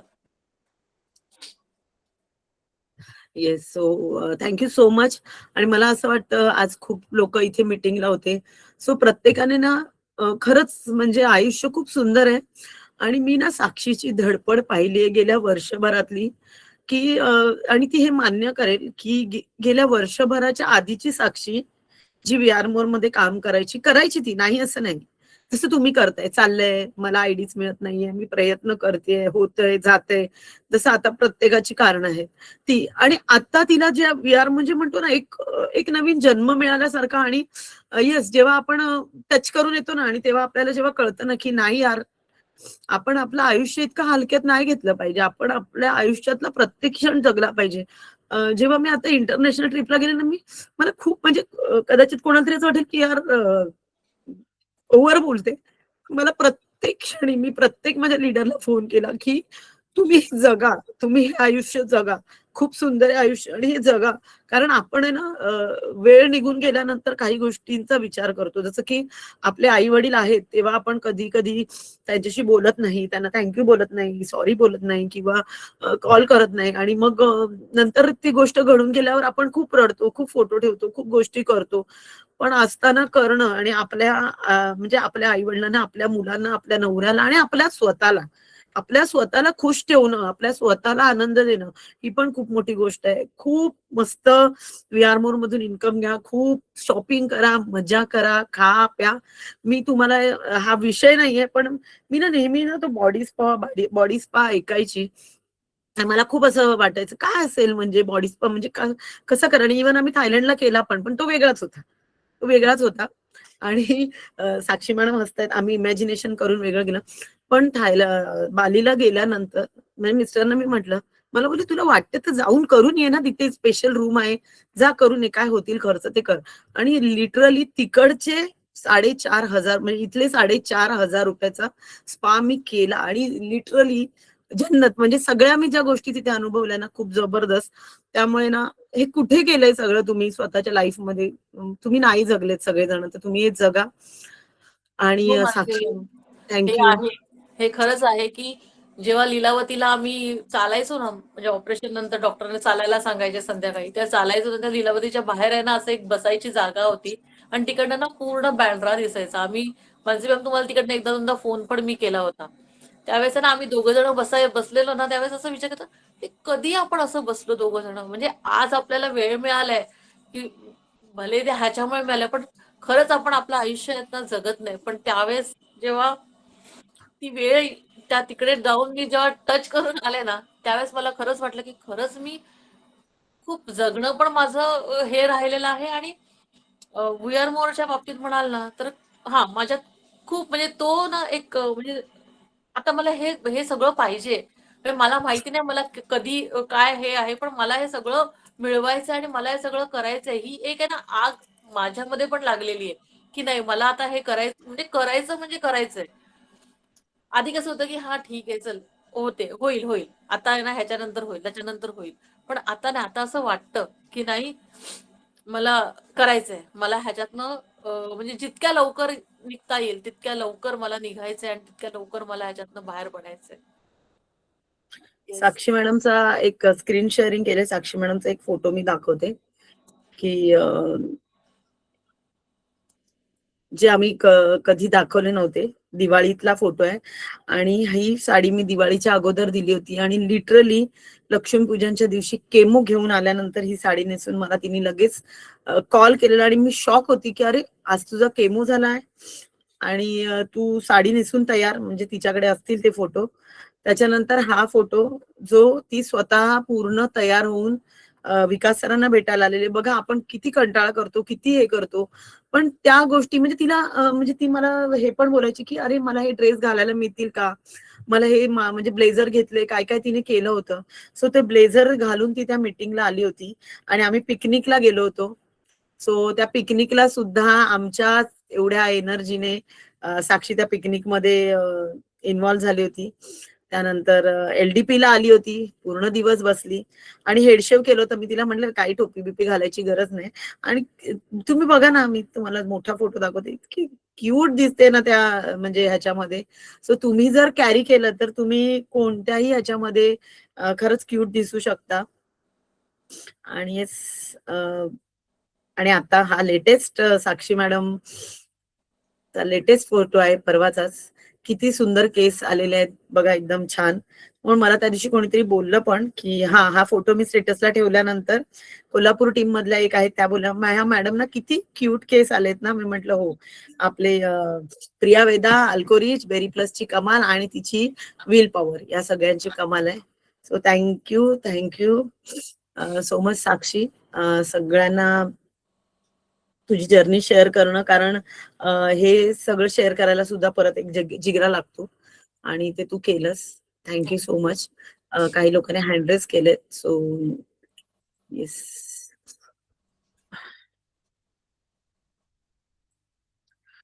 अरे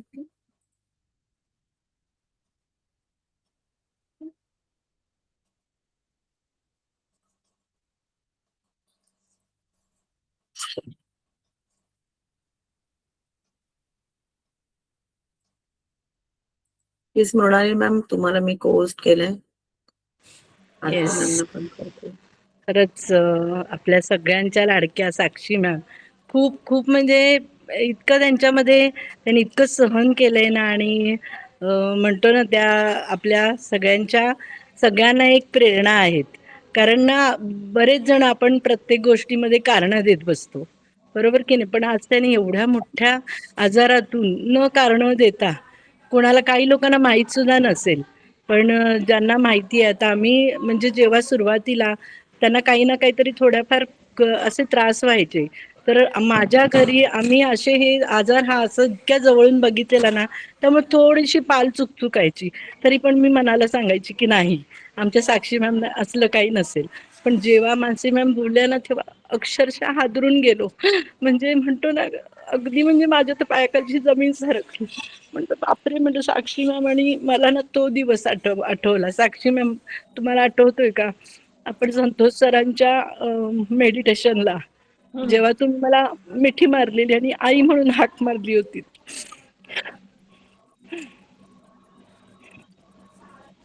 ते मला आठवलं.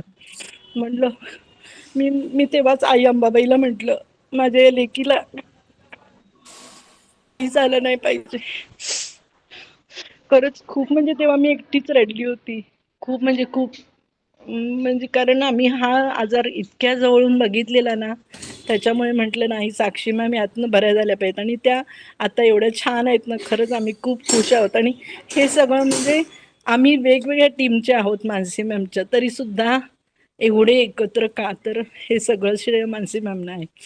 कारण आमच्या सगळ्यांना त्यांनी असं एकत्र ठेवलंय ना, त्यामुळे एकमेकांनी म्हणजे काही जरी झालं तरी सुद्धा आम्हाला इथे दुखतं. Thank you Mrinalini ma'am. तुमच्या सगळ्यांचे आशीर्वाद आहेत म्हणूनच मी आतापर्यंत ह्याच्यातनं व्यवस्थित पूर्णपणे बाहेर निघालेली आहे. आणि लव्ह यू सो मच. जास्त नाही बोलता येते, पण हे एक सांगायचं होतं सगळ्यांना की आपण प्रत्येक गोष्टीमध्ये कारणं देतो. पण बघा जे मानसी मॅम बोलल्यात की तुम्हाला सगळ्यांना जगायचं आहे, हे सगळं जगायचं तर हे सगळं जगण्यासाठी वी आर मोर करा. कारण हे सगळं कारण परिस्थिती कोणावर सांगून येत नाही, केव्हाही येऊ शकते ती.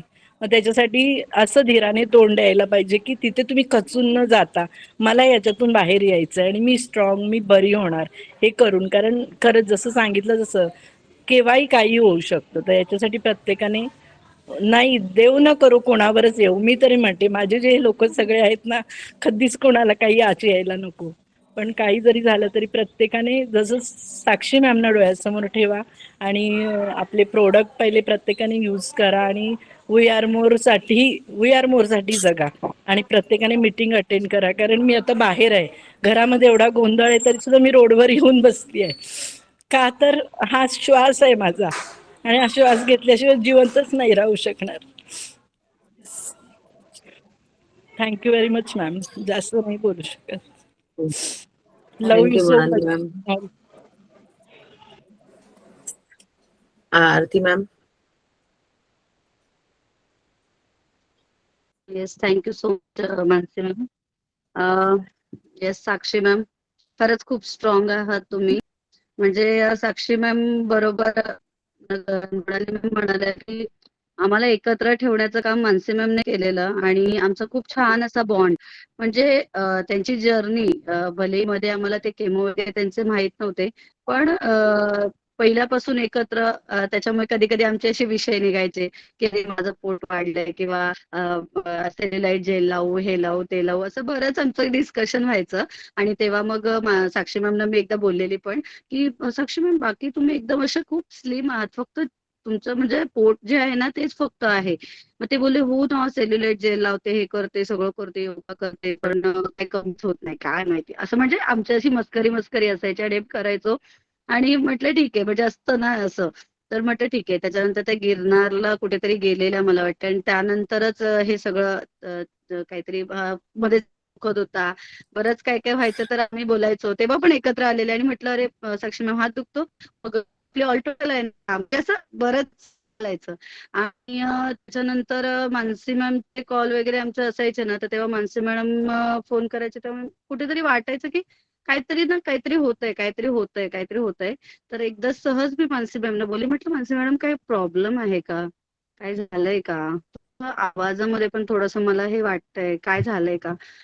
तर पटकन त्यांना ते एकदम रडू आलं. म्हटलं काय झालं, काय झालं. आणि तरी पण मला तेव्हा त्यांनी सांगितलं नव्हतं, कंट्रोल केलेलं भरपूर. त्याच्यानंतर पुन्हा तसं झालं. मग मला थोडं ते कुठेतरी वाटत होतं की काहीतरी झालंय, काय झालंय माहिती नाही. मग मी परत त्यांना विचारलं, तेव्हा मला त्या बोलल्या की म्हणजे पटकन बोलून गेल्या की रडायलाच लागल्या. आणि नंतर मी बोलली बोला ना मॅडम, काय झालंय, काय प्रॉब्लेम आहे, काय बोललंय का, काय झालंय का. आणि मग तेव्हा ते बोलल्या की असं आहे. एकदम शॉक. बापरे, म्हणजे साक्षी काही जसं कोण काय कुठून आणि काय. आणि पटकन ते झालं. मला एक पण त्या बोललेल्या की कोणाला बोलू नका, कोणाला बोलू नका, म्हणून म्हटलं की नाही. आणि मग त्याच्यानंतर एक जास्त दिवस नाही, पण एक 15-20 दिवसानंतर मी बोलली पण नाही की भेटायला ना, तर नको नको. तर तेव्हाच त्यांचं ते स्टोमा बॅग लावली, त्याच्यामुळे नको जाऊया म्हटलं ठीक. आणि मग त्याच्यानंतर मग आम्ही आलो भेटायला. आणि खरंच म्हणजे पूर्ण एकदम बारीक केस पूर्ण असे झालेले, म्हणजे रफ आणि एकदम ते बारीक असे झालेले. आणि बघून आम्हालाच शॉक बसला की बापरे, ह्या आपल्या साक्षी मॅडम आहेत. आणि खरंच साक्षी मॅम म्हणजे खूप स्ट्रॉंग आहेत. त्या अशा म्हणजे ना बिनधास्त आणि एक एक रुपयाचा हिशोब ठेवणाऱ्या आणि एकदम असं. तर कुठेतरी ते आणि तिथे गेल्यानंतर म्हणजे खूप एकदम वेगळंच होतं. पण आम्ही तरी पण खाली रडले की आपण नको म्हणजे हे करायला, आपण नॉर्मलच जाऊया. तर मग आम्ही थोडं स्ट्रॉंग होऊन म्हटलं नाही आपल्याला काही करायचं नाही, रडायचं नाही, जाऊया. तिथे पण मस्त मजा मस्ती केली. पण त्याच्यात त्यांची जी कोणती होती मला ते नणन की कोणत्या पटकन रडायला लागल्या. तर आपण रडायला म्हणजे हे केलं, तुम्ही की नकारोड. म्हणजे तो एक म्हणजे तो प्रवास आणि नंतरचा जो केमो होता तर खूप म्हणजे आम्हाला असं वाटायचं की यार कधी त्या याच्यातून बाहेर येतील आणि कधी म्हणजे असं कुणाबरोबर होऊच नाही इतकं म्हणजे केमो आणि हे आणि मला तर खरं सांगू तर ते हे काही माहीतच नव्हतं. पण जेव्हा त्या म्हणजे मानसी मॅम बोलल्या तेव्हा मला थोडंसं आयडिया आली की असं पण काहीतरी असतं किंवा हे असा त्रास असतो. मग त्यांना भेटायला गेले तर त्यांची पूर्ण बोटं आहेत ना मी अशी दाबायची ते एकदम मध्ये जायचे. मी म्हटलं अरे असं का होतंय साक्षी मॅम? तर ते बोलले की असं ते गोळ्यांचे वगैरे साईड इफेक्ट वगैरे होतात. प्लस जी पूर्ण काळी काळी म्हणजे अशी काळीने पडली. म्हटलं असं का होतंय? त्याच्यात असं असं इश्यू होतं. म्हणजे बघा आम्ही फक्त म्हणजे आपण बघतोय पण आज त्यांनी किती ते त्या संघर्षातून असे बाहेर आलेले आहेत आणि खरंच साक्षी मॅम खूप खूप स्ट्रॉंग आहात तुम्ही. खूप प्राऊड वाटतंय आणि नेहमीप्रमाणेच म्हणजे तुम्ही हे स्ट्रॉंगनेस ऍक्च्युअली तुमच्यामध्ये असल्यामुळे तुम्ही ह्या बोलतात ना हा जो आजार आहे ह्याला फाईट करू शकलेला आहात. कारण एखाद्याला झाल्यानंतर तो पूर्ण कोलमडून जातो. पण खरंच हॅट्स ऑफ आहे तुम्हाला आणि love you. Thank you so much. पुन्हा तुम्ही त्याच लव्ह यू ताकदीने टू. उभे राहायला खूप भारी वाटतं आणि लव्ह यू खरंच म्हणजे आता तर म्हणजे भारीच दिसतायत एकदम म्हणजे चेहरा पण असा गोल गोल एकदम छान झालेत. सो खूप मस्त आणि येस प्रत्येकाला तेच सांगेल जसं माझे मॅडम म्हणतायत की आपण ना कुठेतरी जगायचे राहून जातो आणि जेव्हा असं काहीतरी आपल्याला होतं तेव्हा आपल्याला वाटतं की अरे यार माझं आयुष्य आता कुठेतरी कमी आहे का आणि मग तेव्हा आपल्याला वाटतं की जगावं. पण आज आपल्या हातात त्या आयुष्याची आपल्याला किंमतच नाही ऍक्च्युअल मध्ये आणि म्हणजे साक्षी मॅम तेव्हा पण काम करायच्या मीटिंग मध्ये असायच्या मी पण बघायची म्हटलं अरे एवढं त्यांना मला माहिती होतं तर मी म्हटलं एवढं आहे तरी पण साक्षी मॅम मीटिंग मध्ये असतात किंवा आमचा डायमंडचा कॉल त्याच्यात पण कॅमेरा बंद असायचा पण बोलायच्या. सो तेच आहे की आज डेडिकेशन सुद्धा कामाचं आपण एक छोटंसं काहीतरी झालं की आपण खूप कारणं देत राहतो की मला असं झालं मला तसं झालं माझ्या घरामध्ये सासू पडली हे पडली हिला झालं असं झालं. पण आज एवढा तो व्यक्ती एवढ्या त्रासातून तो जातोय तरी सुद्धा ते कामात प्रति डेडिकेशन खूप करायचंय आणि तेव्हा त्यांना कुठेतरी तो एक जास्त अजून मला वाटते कळलं की अरे यार मी कुठेतरी मागे खूप माझं सगळं राहिलंय आणि आता मला ते पूर्ण करायचंय. सो लव्ह यू आणि खरंच साक्षी मॅम ऑल द बेस्ट. आम्ही सगळे तुमच्या सोबत आहोत आणि खूप आपल्याला आता एकत्रित परत पुन्हा जबरदस्त लेवलला काम करायचंय. Yes. Thank you. Thank you so much. तुमच्या सगळ्यांचे आशीर्वादच आहेत की ज्याच्यामुळे मी पुन्हा उभी राहिलेली आहे. Thank you so much. Jyotsna ma'am. Yes yes Prajakta मॅमला आधी बोलू दे मॅम. प्राजक्ता मॅम बोला. प्राजक्ता मॅम बोला.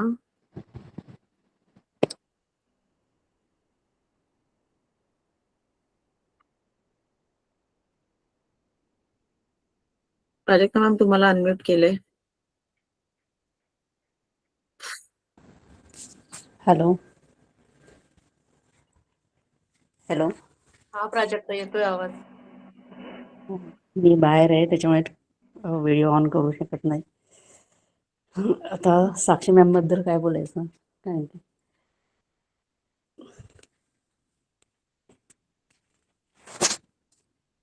कारण की मला ज्यावेळी समजलं त्यावेळी मला पूर्ण रात्र बिलकुल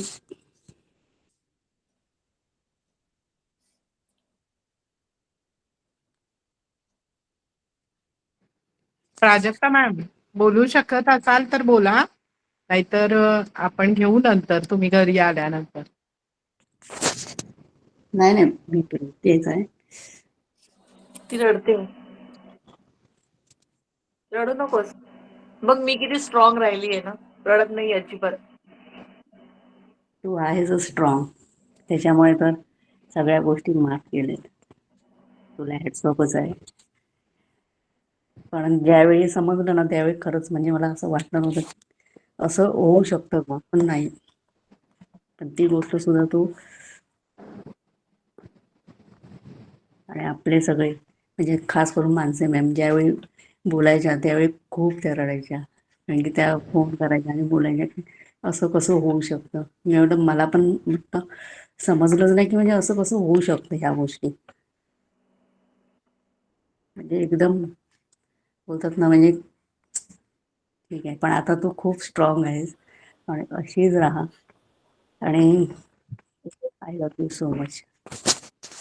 मी सुद्धा आणि तुला मी सुद्धा येस बोला साक्षी. नाही, प्राजक्ता मॅमना तेच सांगते की त्यांनी त्यावेळेस आहे ना माझ्या मिस्टरांना पण जो सपोर्ट दिला मला, ते जेव्हा आत्ता मला जेव्हा सांगतायत ना की नाही मी प्राजक्ताला पहिल्या दिवशी सांगितलेलं होतं आणि प्राजक्ताने जो हे दिलेला होता, त्यांना सपोर्ट दिलेला होता. तर मी मी कोणाशी बोलू? कारण का बोलायला म्हणजे असं कोण नाही ना की ज्याच्याशी मी बोलू शकतो की तर त्यांना पहिला प्राजक्ता आठवली होती की प्राजक्ताशी जेव्हा बोलले, प्राजक्ताला सांगितलं आणि प्राजक्ताने जो जीव दिला त्याच्यामुळे ते म्हणजे आमचं कसं आमचं फॅमिली म्हणजे पूर्वीपासून आम्ही एकमेकांना ओळखतो आणि त्याच्यामुळे आमचं कसं फॅमिली रिलेशन पण आहे. पण त्या पिरियडमध्ये त्यांनी जे स्ट्रॉंग राहून म्हणजे भले आता ते करतायत, पण तेव्हा त्यांनी स्ट्रॉंग राहून जो सपोर्ट दिला ना, तो सपोर्ट खूप खूप मोलाचा होता. त्यामुळे थँक सो मच प्राजक्ता. आणि येस सेम सेम माझं होतं की माझे मिस्टर मला म्हणजे माझे मिस्टर आणि प्राजक्ता. मग मला असं वाटायचं की कुठे आता मी इव्हन मी ही गोष्ट प्राजक्ता मॅडम सांगतील सुद्धा, मी त्यांना फोन करायची कारण मला रडायचं असेल तर मी कोणालाच सांगू शकायची नाही. तर जसं तुमच्या मिस्टरांना एकमेव प्राजक्ता होती, तसं मला फक्त प्राजक्ता मॅडम होत्या आणि मी त्यांना हे बोलून सुद्धा दाखवलं की मला मला रडायचं तर मी काय करू. म्हणून मी त्यांना कॉल करायची कारण मी तुझ्या समोर रडू शकत नव्हते. सो येस तेव्हा खरंच एकमेव प्राजक्ता मॅडम होत्या जिथे मी म्हणजे आम्ही एकमेकांशी आणि प्रिया मॅडम या दोघींसमोरच मी सगळं करायचे. आणि मग प्रिया मॅडम तर ऑलवेज जर तुम्ही मला रडताना दिसलात तर बघा आहे त्याचं वाक्य असायचं. पण प्राजक्ता मॅडम पण खरंच खूप स्ट्रॉंग आहेत, खूप चांगला स्ट्रॉंगली त्यांनी सपोर्ट दिला. स्ट्रॉंगली सपोर्ट दिला. ज्यावेळी माझी जी कंडिशन होती त्यावेळी मला साक्षी मॅमनी जो सपोर्ट दिलेला आहे त्याच्यामुळे मी स्ट्रॉंग आहे.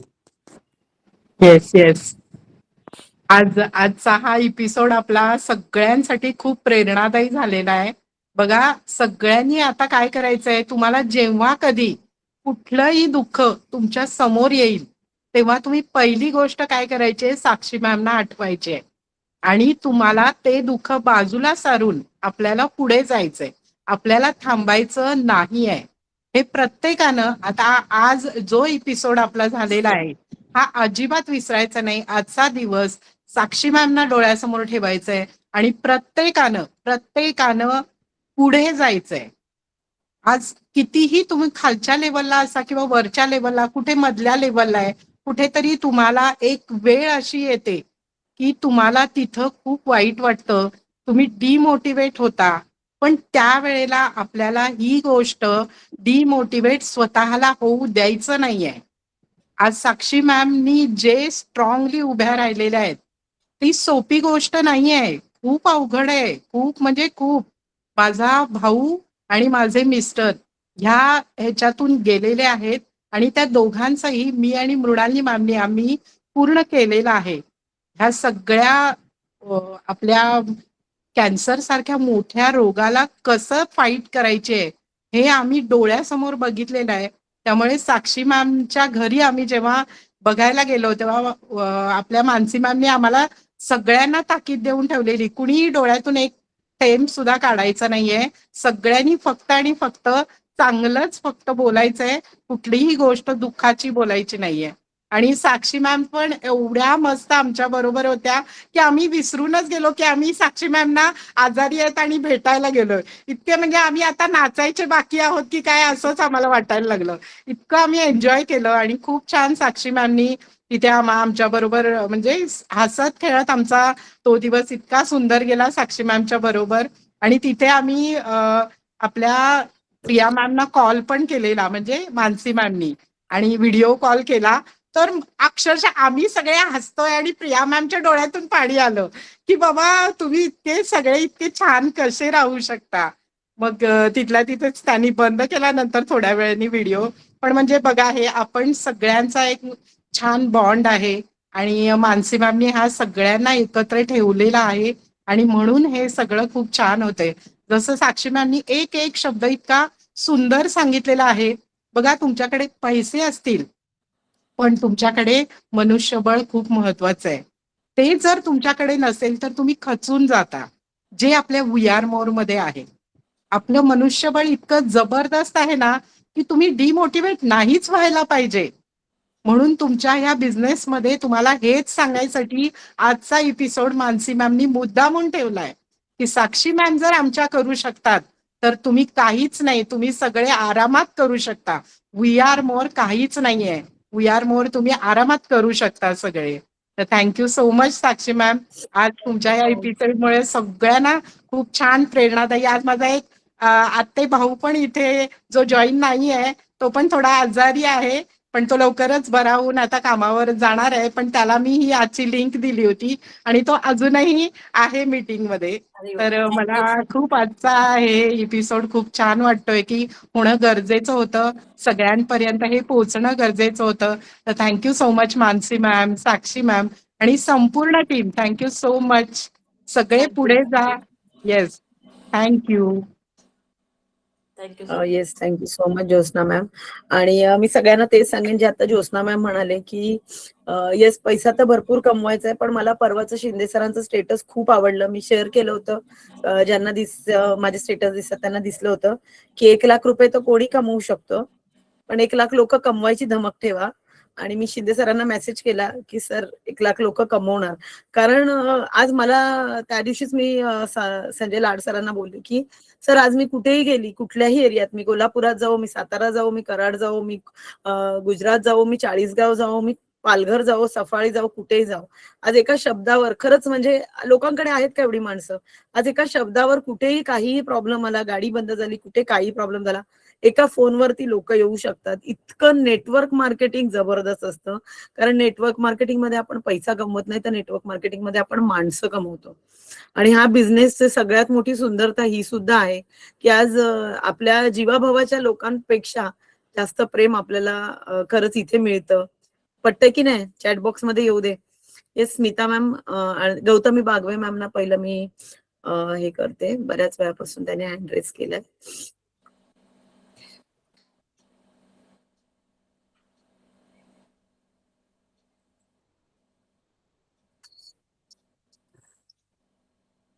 येस मॅम, बोला. हा, नमस्कार सर्वांना. नमस्कार मॅम. मी आता नमस्कार मॅम. खरं सांगू मानसी मॅडम, मी मंत्रमुग्ध येस. झाले ऐकून. आज मी 63 वर्षाची आहे. साक्षी मॅडम, तर हॅट्स ऑफ तुम्हाला. आणि सगळ्यात महत्त्वाची गोष्ट म्हणजे मी अजून आहे ना कामच सुरू नाही केलं, प्रामाणिकपणे सांगते. पण जितकं जितकं मला होत आहे ना, तितकं तितकं प्रत्येक माणसांपर्यंत जाऊन आहे ना मी हे सांगण्याचा प्रयत्न करते. मी आज स्टेटसवर पण टाकलंय माझ्या आपल्या पॅडच्या बद्दल. जे मला वाटलं ते मी टाकलंय. मला रोज नाही रोज सगळ्याजण चांगलं म्हणून बोलतात, पण अजून मला असं वाटत होतं की मला होप्स नाही मिळणार. पण आज जे ऐकलंय ना त्याच्याने मला असं वाटतंय की मी हे करणारच. माझ्या येस ह्या मॅम. करणार. मी बरंच मागे राहिली, माझ्या आयुष्यात खूप मागे राहिली माझ्या सगळ्या व्याधीमुळे. परंतु आज आपलं ऑल टोटल घेतलं, आपलं ऑइल लावलं, तिथपासून माझे पाय, माझं शरीर दुखणं सगळं कमी होत गेलं. मला खूप आवडलं आणि ते मी माझं रिझन सगळ्यांना देते. माझ्या माझ्या मृण्मयी मॅडम आहेत ना, खूप छान आहेत, खूप चांगले आहेत. तसंच मला ज्यांनी जॉईन केलं ना, नम्रता पोवळे मॅडम, त्या पण खूप चांगल्या आहेत. परंतु अजूनपर्यंत माझं सेशन असं झालेलं नाहीये काय, पण होईल. मी माझा हॉप सोडणार नाही. मला आता इथे सगळं चांगलं मिळालेलं आहे. आपला ग्रुप अतिशय उत्तम आहे. आणि खरं सांगू, एक म्हणतात ना श्री स्वामी समर्थांचा ग्रुप असतो, तोच की काय हा आहे, की स्वामी समर्थांनी सांगितलंय की पाळी येते ती बाई शिवाशिवची नसते, कारण ती एक सत्वशील स्त्री असते. तिने एक चांगलं मूल जन्माला घालण्यासाठी तिच्याकडे प्रकृतीने नियम दिलेला आहे. आणि त्या नियमावर आज आम्ही घात करतोय, आम्ही दुर्लक्ष करतोय. त्या गर्भाशयाची मी विल्हेवाट लावतोय. आज माझं गर्भाशय काढलं गेलंय, त्याच्यावर माझे दोन्ही बीजांडकोश काढली गेली, म्हणून मी लवकर म्हातारी वाटते. नाहीतर माझ्या मिस्टरांपेक्षा मी 12 वर्ष लहान आहे. आणि मला काम करण्याची खूप उमेद आहे आणि मी करणार करणार म्हणजे करणार. आज मला खूप बरं वाटलं, येस खूप गौतम. भरून आलं मला. मी माझं स्वतःच सगळं सांगत बसली, त्याबद्दल मला माफ करा. आणि मेन म्हणजे मी आता 2-3 तासापूर्वी आमच्या इकडच्या सर्वांना सांगितलं, त्यांना दाखवलं. त्या लोकांना पण ते सगळं आवडलेलं आहे आणि ते लवकरच जॉईंट होतील किंवा घेतील. दोनापैकी एक करतील. कारण त्यांना मी माझे पाय उचलून दाखवले. माझा गुडघा उचलला मी छातीपर्यंत. अरे माझा गुडघा उचलला जात नव्हता. पण ऑल टोटलने आज हे किमया केली. खरंच सांगते. मला खूप बरं वाटलं. हॅट्स येस, ऑफ यू तुम्हाला येस सगळ्यांना. गौतमी मॅम. ही माझी थँक्यू. स्वामींची कृपा. We are more. Hats off you. Hats off you. धन्यवाद, धन्यवाद, धन्यवाद. Thank you ma'am. Thank you madam. तुमचं हे बोलणं बघा, मी सगळ्यांना सांगेन की आज आपण म्हणतो की लोक ऐकत नाही, लोक आमच्याकडून घेत नाही, पण मला असं वाटतं की 100 लोक गेले असं, पण असं एका व्यक्तीच्या आयुष्यात आपण जर बदल घडवून आणला तर पैशापेक्षा खूप पुढच्या गोष्टी आहेत. मी तर नेहमी सांगते वी आर मोर हे मी पैशाच्या पुढे केलंय, मनापासून केलंय, आणि त्या मनापासून तुम्ही सगळेजण करा. तुम्हाला यश मिळतंय नाही मिळतंय, कोण कनेक्ट होतंय कोण नाही होतंय हे बघू नका. पण आज अशा हजारो साक्षी, अशा हजारो गौतमी वाट बघतायत. आणि येस गौतमी मॅडम, स्वामींची कृपा आपल्या वी आर मोर वर, आपल्या ग्रुपवर खूप आहे, आणि म्हणून या ग्रुपमध्ये खरंच खूप चांगली माणसं जोडली गेलेली आहेत. सगळी मनाने खूप छान आहेत, खूप चांगली आहेत, आणि तुम्हाला नक्की यश मिळेल. आणि थँक्यू, तुम्ही तुमचा फीडबॅक दिला त्यासाठी. Thank you Gautami ma'am. Thank you ma'am. Yes Sayali ma'am बोला.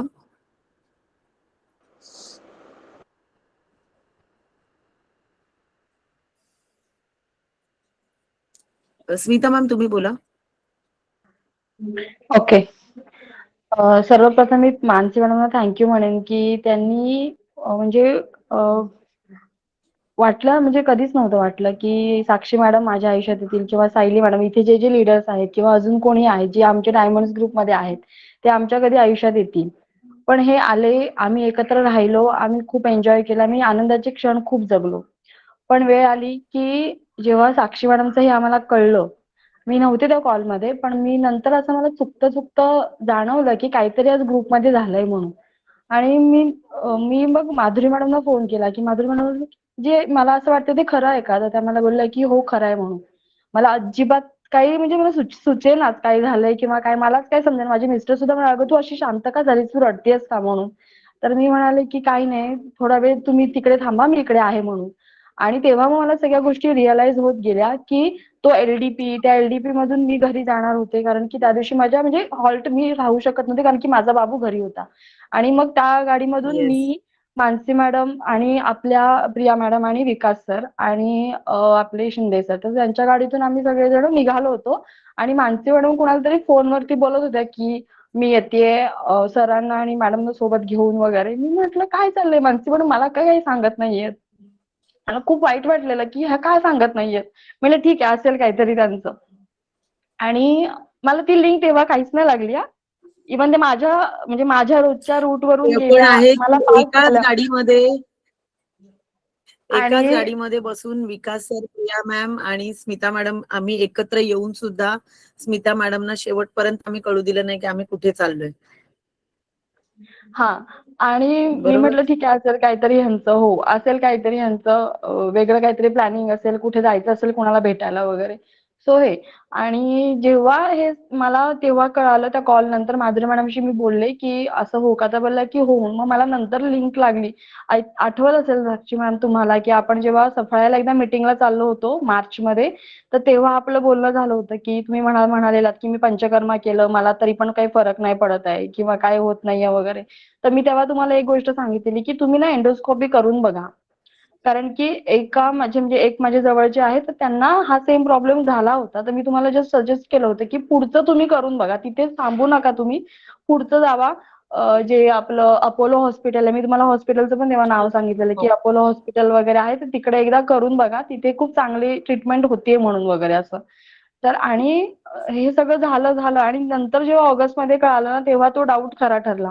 आणि मला अजिबात काही मला समजेनाच की काय झालंय. कारण की जसं तुमचं ऐकलं ना आणि मला ना खूप वेगळेच वाइब्स आहे. म्हणजे मी लगेच आपण प्रार्थना करतो देवाकडे, मी सगळं केलं. पण माझ्या मनामध्ये एक शंका अशी होती ना, की माझे सासरे 2022 मध्ये नोव्हेंबरमध्येच त्यांचा कळाला होता आम्हाला आणि विदिन 3 मंथ्स मध्ये लास्ट स्टेजच होता त्यांचा. आणि ते 3 महिन्यामध्ये संपले. म्हणजे त्यांचं काही झालंच नाही. आम्ही ऑपरेशन केलं, केमो केल्या, सगळं केलं. पण वय वर्ष त्यांचं 85 असल्यामुळे नाही आम्हाला म्हणजे त्यांची तेवढी इम्युनिटी वगैरे नव्हती. ते 3 महिन्यामध्ये संपलं सगळं म्हणजे संपून गेलं त्यांचं. आणि मग ते गेले आम्हाला सोडून. सो मला ती सारखी भीती वाटत होती. कारण की फार जवळून बघितलेलं ना ही केस अशी. सो सारखं मनामध्ये तेच असं काय येत होतं. मी मानसी मॅडमना कॉल केला. त्याच्यानंतर आय थिंक त्यांचे सासरे वारले होते तेव्हा.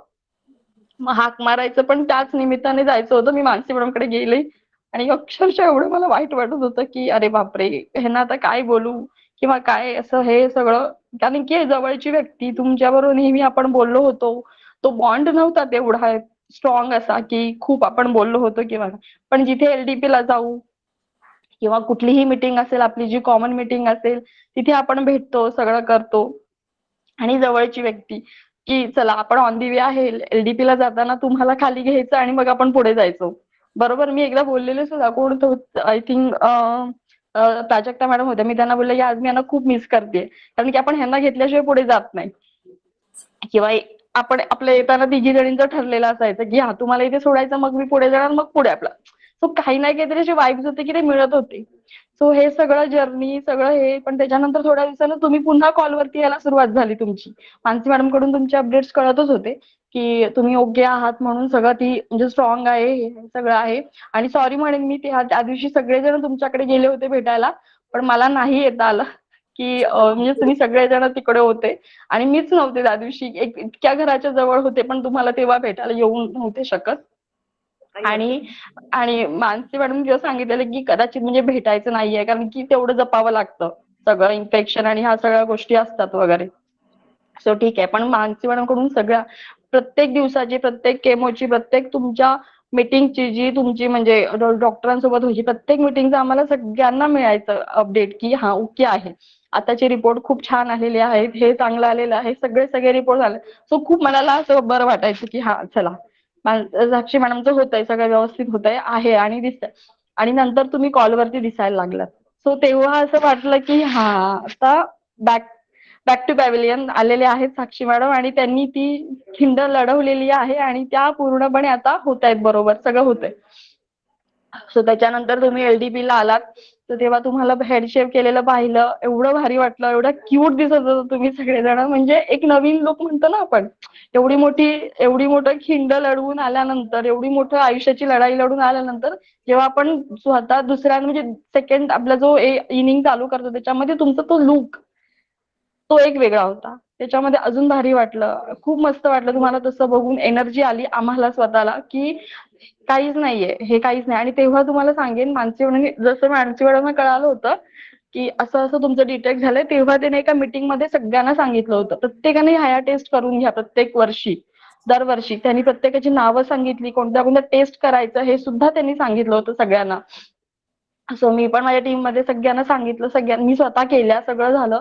सो खूप म्हणजे तुम्हाला एंट्री परत आल्यानंतर बघितलं ते एवढं मनाला बरं वाटलं ना. मी माझ्या मिस्टरांना सुद्धा म्हणाले, बघा ही जी आहे ना, ही विल पॉवर आहे त्यांची. आणि ही विल पॉवर फक्त त्यांच्या फॅमिलीकडून नाही आली, ही जी त्यांच्या अंडर जी टीम आहे किंवा आम्ही सगळेजण आहोत किंवा VR मोर मधले जी लोक आहेत ना, त्यांच्यामुळे त्यांना ही ताकद मिळालेली आहे. आणि त्या स्ट्रॉंगली एवढ्या उभ्या राहिलेल्या आहेत. मग त्यांना मी तुमचा फोटो पण दाखवला. ते म्हणाले, की छान म्हणजे खूप बरं वाटलं त्यांना ऍक्च्युली, की एखादं, कारण की आम्ही दोघांनी पण आमचा जो फेज होता ना 2022चा, तो खूप डिफिकल्ट होता आमच्यासाठी. आणि त्याच्यात तुम्हाला आम्ही बघितलं आणि तुम्ही एकदम तो वेगळ्या पद्धतीने त्याला एवढं तुम्ही जिंकलत ना, की मी त्यांना म्हणाले, की जर मनामध्ये इच्छा असेल ना आपली, की आपण कुठलाही आजार करू शकतो. आणि मी तुम्हाला सांगेन पळवून लावू शकतो. आणि खरंच आहे ते आपण की हिलर म्हणतो ना, हिलर टेक्निक्स वगैरे असतात. तर मी जेव्हा ते बघते ना युट्यूब वरती, तेव्हा मला तुम्ही आठवता, की ते सांगतात काही काही जणी, ती पंडित म्हणून आहे वगैरे, ती माधुरी बोंद्रे म्हणून आहे वगैरे, ते हिलर्स आहेत. तर ते सुद्धा सांगतात की मी माझा हा आजार माझ्या स्वतःच्या विल पॉवरने वगैरे हे केला. तर ते मला तुम्ही दिसतात इथे, की कदाचित जर पॉडकास्ट बनला तर तुमचा कदाचित पॉडकास्ट बनेल. तो खूप सॉरी, थोडी इमोशनल झाले, पण ते इमोशनल खूप दिवसांनी वर्षांनी बाहेर पडले. ते पण बाहेर थँक्यू पडायला हवे सो मच. असतात. इमोशन्स हो, आतमध्ये ठेवून सुद्धा त्यांनाही त्रास होतो. आणि हे ऑफिसमध्ये गोष्ट साक्षी परत आले. मॅमना पण स्वतःला खूप दिवसापासून मला म्हणालेलं की मला सांगायचं. मी प्रत्येक वेळेला तिला सांगायची योग्य वेळ आल्यावरती मी सांगेन, योग्य वेळ आल्यावर मी सांगेन. आणि येस, योग्य वेळ म्हणजे केमो पोट सुद्धा जेव्हा हटला तिचा, तेव्हा मला असं वाटलं की येस, आता सगळ्यांसमोर यायला हरकत नाही. आणि फाईट म्हणजे विदिन 1 इयर, म्हणजे पुन्हा तीच डेट येईपर्यंत तिने स्वतःला सेफ केलेला आहे आणि खूप छान पद्धतीने पुन्हा आली आहे. सो सायली मॅडम, तुम्ही बोलू शकताय. मला असं अजून वाटतं एक आता बोलेन आपण की अजून एक बोलेन, हा. मानसी मॅडम नेहमी म्हणतात की सगळ्यांचे जे काही सिक्रेट्स आहेत, जे काही हे आहे, ती मी माझ्या पोटात साठवून ठेवली आणि माझं पोट मी मोठं करते. तर ते खरोखर आज त्यांनी त्याचा काय पुरावा आहे ह्या गोष्टीचा, की खरंच त्यांच्याकडे कुठलंही सिक्रेट आपण सांगावं आपलं आणि ते कधीच ओपन अप नाही होणार, ही खात्री ही मी देऊ शकते ह्या गोष्टीवरून. म्हणजे असं हीच गोष्ट नाही, पण ही सगळ्यात मोठी गोष्ट आहे म्हणून मी सांगते. Thank you. Love you Sakshi ma'am, love you Mansi ma'am, love you all. We are मोर्टिंग. थँक्यू. आणि बघा, आता जे लोक आहेत, मी सगळ्यांना सांगेन की आज तुम्ही बघत असाल काही लोकांचं, म्हणजे काही जे सुरुवातीपासून माझ्या बरोबर आहेत, तुम्ही सारखं ऐकत असाल डायमंड डायमंड डायमंड.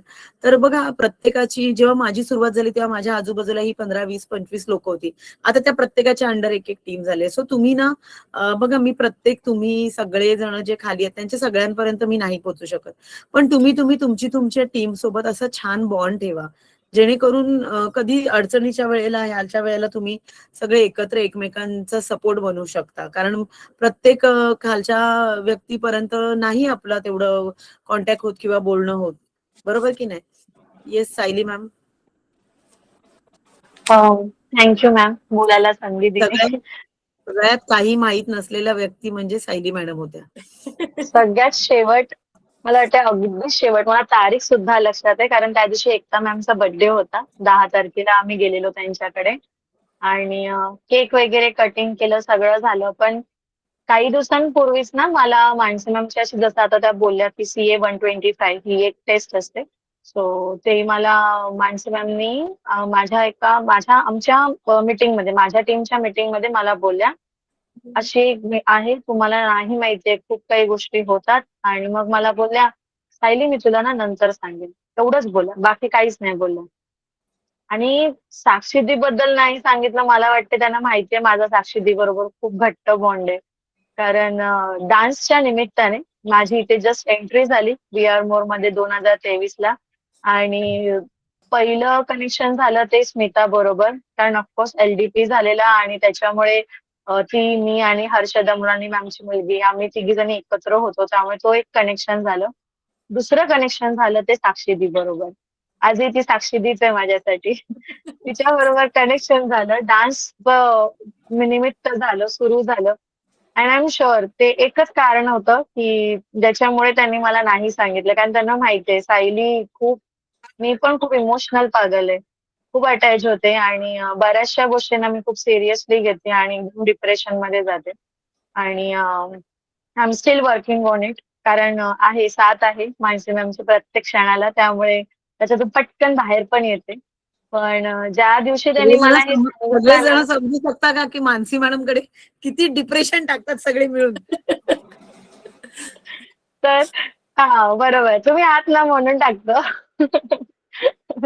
त्याच्यानंतर मग बाहेर आलो, बर्थडे कर, म्हणजे बघा, लक्षात घ्या की एखाद्या व्यक्तीचा बर्थडे आहे, आम्ही तिथे गेलोय, तेही केलंय, सगळं झालंय, तिथपर्यंत पण त्यांनी तो पेशन्स ठेवला की नाही, सायलीला आता नाही सांगायचं, आता नाही सांगायचं. मला वेळ आठवते, रात्रीचे 9:15च्या आसपास झालेले, आणि त्यांनी मला बाहेर आल्यानंतर जो आपला तलाव आहे, डोंगरी पाडाच म्हणतात आय गेस त्याला, ब्रिजच्या बाजूचं, तिथे थांबवली गाडी आणि मला बोलल्या, तुला सांगायचं होतं. म्हटलं हा, बोला ना मॅम. तर मला वेगळंच काहीतरी वाटलं, मी ते विषय काढला. बोलत तसं काही नाहीये. आपल्या साक्षीदीबद्दल आहे. गाडीच थांबली माझी. म्हटलं काय झालं? मग त्यांनी मला सांगितलं आणि अक्षरशः त्या रडल्या आणि माझ्याकडे शब्दच नव्हते कळल्यावर. सुचेच ना. आणि नेमका तो संकष्टीचा दिवस होता. त्यामुळे मला एवढंच वाटलं, की बाप्पा जर आहेस ना तू बाबा बस, तिला ओके कर. दुसरं काही नाही. बाकी काही नको, पण तिला ओके कर. ती मला परत पाहिजे. घरी आली. घरी आल्यानंतर मग विशालला फक्त सांगितलं. कारण दुसरं काही तो पण म्हणत होता, "अगं तू तर खुश होऊन गेली ना, एवढी शांत काय झालीस?" खूप रडली मी. त्याला हग केलं, खूप रडली. बोललं, "काय झालं? काय झालं?" तो काम करत होता. त्याचं वर्क फ्रॉम होम चालू होतं. म्हटलं, "असं-असं झालंय." त्याने पण मला बऱ्यापैकी शांत केलं. मग थोड्या वेळानंतर ना नेमकं बघा मॅजिक काय, आमच्या डायमंडच्या ग्रुपवर कॉल आला आणि साक्षीने मला दिसली. तो क्षण ना मी आयुष्यात नाही विसरू शकत. मी तिला काय बोलली नाही. कारण मला मानसी दीदीने सांगितलेलं, बोलायचं नाही तिला. तुला माहिती पडलं तिला बोलायचं नाही. म्हटलं, कसं शक्य आहे पण ते? ते शक्यच नाहीये. पण नंतर कुठेतरी ना असं फक्त एवढंच बोलली, "साक्षीदी बस." खूप. म्हणजे मला वाटतं आता मी ठरवलेलं मी नाही रडणार. पण नाही, कुठेतरी जगाच्या कोपऱ्यात मला माझी हरवलेली जी माणसं होती ना किंवा माझं आयुष्य होतं ना हरवलेलं. घरात आहे, हाऊसवाईफ आहे, काहीच करत नाही. मला कोणी काय बोलायचं नाही, पण मला फील व्हायचं ना, तो मला व्ही.आर. मोरे आणि या पूर्ण ग्रुपने दिलाय. आणि जेव्हा तिच्याबद्दल कळलं ना, हादरून गेलेली मी, अक्षरशः हादरलेली. आणि त्याच्याच दरम्यान ना एप्रिलच्या आधी आपला ना एक तिला आठवत असेल साक्षीदी तुला, बी.ओ.पी. झालेला आपला मार्चमध्ये आणि आय गेस आपण सगळेजण नंतर त्याच्यानंतर पार्टी पण केलेली. आरती मॅम वगैरे मग आलेल्या चर्चगेट वरून. मला तो सीन आठवतोय. तेव्हा ती मला ना पटकन सहज बोलली, "सायली, मला ना काहीतरी होतंय गं, खूप एकटं फील होतंय." ते शब्द आठवतात मला तिचे. मी म्हटलं, "नाही गं दी, सगळं छान आहे. कशाला टेन्शन घेते?" पण ती मला बोलू नाही शकली, की तिला त्यावेळेला पण त्रास होत होता. ती फिजिकली अनफिट तिला वाटत होतं. कारण फक्त पोट सोडलं ना, तर शी वॉज परफेक्टली ऑलराईट. त्यामुळे मला कळेच ना, असं ती का बोलून गेली? का बोलून गेली असं? म्हटलं नंतर तिला फक्त एकदा मेसेज केला, "तू ओके आहेस आता?" तर "हां, मी आता ओके." एवढंच फक्त मला बोलली. त्याच्यानंतर डिरेक्टली मी गावी जाण्याच्या आधी एप्रिलमध्ये मी आणि मानसी मॅम गेलेलो. कारण सृष्टी परब मॅमच्या वेदिका एंटरप्राइजेसचं ओपनिंग होतं. न्यू ओपनिंग सेरेमनी होती. तेव्हा पण त्या मला घेऊन गेल्या. म्हणजे तेव्हा पण त्यांना थोडंफार तरी माहिती असेल, पण मानसी मॅम काही बोलल्याच नाही. म्हणजे मला थोडंफार आश्चर्य होतंय, की माहिती होतं. थोडंफार हां. थोडंफार नाही पूर्ण माहिती होतं. त्या थोडं काही कळलं. बोलल्याच नाही. आणि साक्षी मस्त बसते, मी तिच्याशी बोलते, डायबिटीसचा अगं मला फीडबॅक दे, हे दे. आणि त्या मला बोलतायत, "सायली तिला ना त्रास नाही द्यायचा, लगेच निघायचं." म्हणलं, "हां, ओके." म्हणलं, "असं कधी होत नाही. आम्ही गेलो की गप्पा मारणार आणि फिक्स आहे." असं का झालं? पण माझ्या एवढं लक्षात नाही आलं आणि जेव्हा मला कळलं त्याला 5 महिने होऊन गेलेले. म्हणजे मी विचार करत बसली, टीमची ग्रोथ, एवढ्या सगळ्या गोष्टी कसं म्हणजे मानसी मॅडमनी हँडल केलं असेल? कसं साक्षीदीने हँडल केलं असेल? कसं प्राजक्ता दीने हँडल केलं असेल? आणि मला सगळ्यात शेवटी कळलं. कारण म्हणजे मला असं वाटलं कुठेतरी मी वीक आहे म्हणूनच मला सगळ्यात शेवटी कळवण्यात आलं. मग मी तेव्हापासून मग ठरवलं स्ट्रॉंग बनके दिखाने का. आणि जेव्हा मी तिच्या घरी गेलेले ना दिवाळीतून गेलेलो मी आणि मानसीदी गेलेलो. लिटरली ती बनानाचे मला जे आवडतात ना मालपुवे आहो ती बनवत होती. आई शप्पथ म्हणजे मी एवढी इमोशनल झाली. म्हटलं अरे यार एवढ्या त्रासात आहे ही, पण तरी ती आवड जपते यार. म्हणजे आपण किती लकी आहोत, किती नशीबवान आहोत ना, की आपली चॉईस, आपली आवड कोणीतरी इतकं जपतंय. खूप वेगळी माणसं आहेत व्ही.आर. मोरमध्ये. खूप वेगळी माणसं आहेत मानसी पत्तानी टीममध्ये आणि डायमंडमध्ये. जे तुम्हाला आयुष्यभर म्हणजे तुम्हाला कोणी नातेवाईकच नको. बस यही सब है. इथेच आई, इथेच वडील, इथेच मामा, मामी, काका, काकी सगळे शोधा. भाऊ, भावंड, बहिणी कुणाला कोणाची गरजच नाही. आणि साक्षीदी फॉर मी फॉरएव्हर. म्हणजे एवढं तिने मी तिला ओरडत होती, "अगं ती नको करू, नको करू, नको करू." "नाही, नाही तुला आवडतं ना, मग खा." म्हटलं, "अगं पण तिचं असं हळू-हळू बोलणं." मी म्हटलं, "अगं तू जाऊन बस." मला बघवत नव्हतं हो तिच्याकडे हां, एवढी ती हां, आता त्याच्यात मीटिंग संपवायची आहे. बराच वेळ झालाय. येस येस येस, मी क्लोजिंग आणि केली बघा मीटिंगची. म्हणजे सगळ्यांना मी काय सांगते बाकी की 2 लोकांची खरंच ऍड्रेस ती आहे. स्पेशल आहे. So thank you so you are a much. Strong woman दी. आणि टीम विनर्सची ताकद किंवा टीम विनर मध्ये तुम्ही बऱ्याच वेळा बघत असाल, जेव्हा कधी कुठे बीओपी आहे, एलडीपी आहे किंवा काय, तेव्हा तुम्हाला सगळे लीडर कनेक्ट दिसतात किंवा एकमेकांचा द्वेष करताना दिसत नाही, तर अगदी एकमेकांसोबत उभे दिसतात. आणि मला प्राऊड आहे की माझी टीम खरंच म्हणजे टीमचा बॉन्ड खूप छान आहे आणि त्यामुळेच आपण सगळे इथपर्यंत येऊन पोहोचलो. सो सगळ्यांनी असंच बॉन्ड ठेवा. मला असं वाटतं सांजवे मॅडम ना एक लास्ट आहेत. बऱ्याच वेळापासून त्यांनी पेशन्स ठेवून हात तसाच ठेवलेला हँडरेस, त्यामुळे त्यांना सुद्धा अनम्यूट करते आणि मला वाटतं त्या क्लोजिंग करून टाकतील आता. येस सांजवे मॅम, 5 वाजून जाऊ देत, बोला.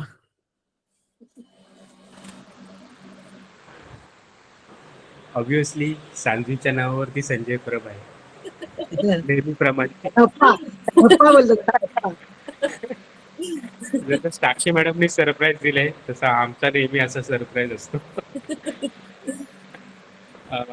ऍक्च्युली म्हणजे साक्षी मॅडमनी जो सरप्राईज दिलेला आहे ना, तो खूप म्हणजे आपल्या VR मोरच्या इतिहासामध्ये लिहिण्यासारखी गोष्ट आहे की एवढ्या कमी वयामध्ये एवढ्या मोठ्या आजाराशी लढून त्या आत्ता या स्टेजपर्यंत म्हणजे एक्झिक्युटिव्ह लेवलपर्यंत ते आलेले आहेत. आणि एवढं सुंदर म्हणजे सगळेजण रडतात बघा, पण अजूनपर्यंत त्यांच्या डोळ्यामधून आहे ना पाणी नाही आले. हा ना, खूप स्ट्रॉंग आहे ती. मी ठरवलेलं आहे ना की नाही याला रडून रडून रडून नाही हे करायचंय, न रडता दाखवायचं की मी ह्याच्यातनं बाहेर पडलीये. प्रिया मॅडम नेहमी म्हणतात एक छोटासा आजार आणि हो. येस, विल पॉवर असेल ना तर खरंच आपण यातनं इझिली बाहेर निघू शकतो. नक्की मॅम, नक्की. मॅम तुम्ही आता म्हणजे तुमच्या स्टोरीमध्ये जी बॅगचं वर्णन तुम्ही सांगितलं ना की तुम्हाला जो स्टोर बॅग लावलेला होता, तर हाच इन्सिडेंट्स आहे ना, सेम इन्सिडेंट्स माझ्या काकीबरोबर पण झालेला होता आणि 2018मध्ये झालेला होता. तिला ॲब्डोमेन कॅन्सर होता आणि तिच्या कमीत कमी म्हणजे 4 मोठ्या बाटल्या 20 लिटरच्या बाटल्या होत्या ना, अशा 4 20 लिटरच्या बाटल्या आतड्या आहेत ना सगळ्या काढलेल्या होत्या आणि मीरा रोडला ते ऑपरेशन झालेलं आणि तिथून आम्हाला परेलच्या टाटा कॅन्सर टाटा कॅन्सरमध्ये ना त्या 1 तासामध्ये न्यायच्या होत्या आणि त्या आम्ही म्हणजे सक्सेसफुली नेल्या पण. त्यावेळी आम्हाला खूप सपोर्ट भेटला आणि म्हणजे जेव्हा आम्हाला म्हणजे साक्षी मॅडमबद्दल म्हणजे त्या अचानक यांना मीटिंगमधून गायब झाल्या, आमच्या डायमंडच्या ग्रुपवरून गायब झाल्या. कळेल म्हणजे त्यांना बघायची सवय झालेली होती, कारण एक हसरा चेहरा होता की त्यांना बघितलं ना की मन प्रसन्न व्हायचं आणि अचानक गायब झालं. मग मानसी मॅडमना विचारलं की मानसी मॅडम काय झालं, मानसी मॅडमनी म्हणजे जनरली एक औंढा घोटतात ना त्याप्रमाणे औंढा घोटला आणि त्यावेळी मला कळालं की बाबा नक्कीच काहीतरी सिरियस झालेलं आहे. मानसी मॅडमनी सांगितलं की जेव्हा वेळ येईल तेव्हा मी सांगेन म्हणून तुम्हाला, तोपर्यंत तुम्ही काही कुठेही करू नका. झालं ते मला म्हणजे हिंट लागली की त्या पद्धतीचं काहीतरी असेल म्हणून. म्हणजे आणि जेव्हा आता साक्षी मॅडमनी स्टोरी सांगितली ना तेव्हा माझ्या काकीचे दिवस आठवले. तुम्ही जी स्टोअर बॅग डेली क्लीन करायची ना, त्याप्रमाणे मीही माझ्या काकीची आहे ना स्टोअर बॅग रोज क्लीन करायची. माझ्या वहिनी असायची, माझी बायको सांजवी मॅडम, ह्या तिघी जणी आहेत ना त्या स्टोअर बॅग रोज साफ करायच्या. खरंच म्हणजे तुम्ही जी स्टोअर बॅग जेव्हा साफ करताना ओपन करताना त्यावेळी तुमच्या म्हणजे तुम्हाला ही उलटी झालीच पाहिजे एवढं म्हणजे. संजय सर आता आपल्याला त्या आठवणी नको, जाऊ दे. नाही म्हणजे खरं सांगतो म्हणजे ह्या एवढ्या बेकार आठवणी आहेत ना, पण त्या आठवणींवरती मात करून आपले OR मोरचे प्रोडक्ट्स जेव्हा एखाद्या लेडीजला किंवा एखाद्या मुलाला किंवा कुणालाही अशी सुंदरची स्माईल किंवा सुंदरचे केस आणि असे म्हणजे गाल जे असे ओढण्यासारखे आता झालेले आहेत ना तसे, म्हणजे हे एकदम असे सुंदर जे OR मोरच्या प्रोडक्ट्स मधून मिळतात ना आणि त्या प्रोडक्ट्स मधून जो आशीर्वाद तुम्ही ज्या मुलांकडून ज्या मुलींकडून तुम्ही दिलेल्या प्रोडक्टमधून जो मला आशीर्वाद मिळतो ना, तर या आत्ता जे स्माइल दिसत आहेत ना, या स्माइलमधून आपल्याला मिळतं. असे 3 इन्सिडेंट्स माझ्याबरोबर झालेले होते. त्या तिन्ही इन्सिडेंट्समधून मी बाहेर आलेलो आणि लकीली माझ्या आईचा पण थोडा इश्यू होता खूप मोठा. पण त्यावेळी वेअर मोरचं प्रोडक्ट्स नव्हते. त्यामुळे मी तिला वाचवू नाही शकलो. पण वेअर मोरच्या प्रोडक्ट्समुळे माझ्या काकीला मी वाचवलं. माझ्या काकांना ज्यांना पूर्ण म्हणजे ब्लॉकेजेस झालेले होते. त्यांना पूर्ण ब्लॉकेजेस ओपन करण्यात आलेले होते. पूर्ण मानेपासून बेंबीपर्यंत त्यांना ओपन केलेलं होतं. माझे काका, माझी काकी, माझी बायको संजू मानसी मॅडमनी बघितलेलं असेल. सगळ्यांनी आपल्या डायमंड ग्रुप्समध्ये सगळ्यांनी बघितलेलं होतं त्यांना. म्हणजे त्यांची परिस्थिती कुणालाही लपलेली नव्हती. ह्या तिघांना वेअर मोरच्या प्रोडक्ट्सनी बाहेर काढलेले आणि वेअर मोरच्या प्रोडक्ट्समध्ये प्लस आपण ज्यांना जे प्रोडक्ट्स दिलेले आहेत ना, त्यांच्या आशीर्वादामुळे आज आम्ही ना या लेवलपर्यंत आलो ना, की कुठेही गेलो ना तरी पैसा म्हणजे कमी पडतच नाही. जो 3 वर्षापूर्वी आहे ना विचार करायला लागायचा, की बाबा मुलासाठी सायकल घ्यायची, ती 5 वर्ष आम्ही विचार करत होतो मुलाला सायकल घ्यायची. तरी पण होत नव्हतं. पण ह्याच्यामुळे आम्ही मुलाच्या इच्छा पूर्ण करत गेलो, आमच्या इच्छा पूर्ण करत गेलो. एक मोठी इच्छा मी मानसे मॅडमला बोलून दाखवलेली आहे. ती लवकरच तुमच्या समोर येईल. परत सगळं माझ्या पोटात. लवकरच पूर्ण करा आणि आता आपल्याला छान छान नोटवर एंड करायचंय. जे झालं ते होऊन गेलं, सगळं होऊन गेलं आणि जाऊ दे, आपल्याला त्याच्यात नाही. आपली साक्षी खूप छान पद्धतीने बाहेर आले. तुमच्या सगळ्यांचे ब्लेसिंग देऊन तिची टीम आता जोरदार होऊ दे आणि छान आपल्या ऑलरेडी छान इन्कम घेतलंय, पण आता 50,000 1,00,000च्या वरती तिचं इन्कम जाऊ दे, हीच इच्छा. आणि संजय सर जास्त आनंदी असण्याचं कारण म्हणजे ते फिरायला चाललेले आहेत सोमनाथ द्वारका इथे. सो कंपनी आपली किती विचार करते. आज फ्रँचायझी होल्डर्स 5 दिवस पिकनिकला चालले आहेत आणि मस्त एन्जॉय करा, छान छान फोटो टाका आणि आम्ही बघतोय वाट. तो बराच उशीर झाला, त्याच्यामुळे आता आपण मला असं वाटतं मीटिंग एंड करूया. पण सगळ्यांना हाच मेसेज देईन हॅपी की जर्नी तुमच्यामुळे संजय सर. येस, हॅपी आणि जर्नी. तुमच्यामुळे एखाद्याचं जरी आयुष्य वाचलं, एखाद्याच्या तरी आयुष्यात तुम्ही हा बदल आणू शकलात, तर हे पैशापेक्षाही खूप मोठं आहे आणि ते ब्लेसिंग्स आयुष्यभर आपल्याला उपयोगी पडणार आहेत. त्यामुळे सगळ्यांनी निस्वार्थपणे व्हीआर मोर मध्ये काम करा. आणि व्हीआर मोरची एक खासियत आहे, जेव्हा तुम्ही निस्वार्थपणे व्हीआर मोर मध्ये काम करता तेव्हा व्हीआर मोर सुद्धा तुम्हाला काहीच कमी पडू देत नाही. आणि हा माझा अनुभव आहे आणि मला असं वाटतं तुमच्यापैकी ज्यांनी ज्यांनी ह्या पद्धतीने काम केलंय त्या सगळ्यांचा अनुभव आहे की जसं संजय सर म्हणाले की पैशाची कधीच कमी पडणार नाही जर तुम्ही मनापासून व्हीआर मोर केलं. So thank you so much. या नोटवर आपण मीटिंग एंड करूया. Thanks a lot. Bye bye. Thank you Mansi ma'am आणि थँक्यू सगळ्यांना की तुम्ही माझं ऐकून घेतलं. यापुढे सगळ्यांना खूप छान छान त्यांनी स्वतःची प्रगती करा आणि वी आर मोरला घराघरात पोहोचवण्याचा जो आपला हे आहे कार्यक्रम आहे तो आपल्याला सगळ्यांना कंप्लीट करायचा आहे. त्याच्यामुळे वी आर मोर घराघरात पोहोचलं पाहिजे, ह्याच्यासाठी आपण प्रयत्न करूया. Thank you so much. येस, आणि आज रात्रीची मीटिंग, आता आपण थोडेसे इमोशनल झालो. सो रात्री आपली हॅपी मीटिंग होणार आहे आणि जी बाली इंटरनॅशनल टूर ड्रीम्स कसे कम्प्लीट होतात यावर माधुरी मॅमने खूप छान पद्धतीने मीटिंग हे केलेली आहे. सो रात्री सगळ्यांनी त्या मीटिंग मध्ये कनेक्ट व्हायचं आहे. आपल्या गेस्टना इन्व्हाइट करा, ज्यांना असं वाटतं ना की व्हीआर मोर मध्ये खरोखर हे मिळतं का, त्यांना हे ऐकायला द्या. आणि म्हणून गेस्टना सुद्धा इन्व्हाइट करा. आणि मला असं वाटतं आज आपण ताकद लावून 1000ची लिंक फुल करायला हरकत नाही. सो बघा, प्रयत्न करा. आता जेवढे जण आहेत त्या प्रत्येकाने जर आपापल्या टीमच्या लोकांना कनेक्ट केलं तर रात्रीची मीटिंग आपली फुल होऊ शकते. सो आता जर इथे 300 लोक होते तर नक्कीच आपली 500 लोक आणि इतर टीमची 500 अशी म्हणून 1000ची लिंक फुल होईल. आणि वेळेत जॉईन करायला सांगा. So thank you so much everyone. Bye bye. Bye.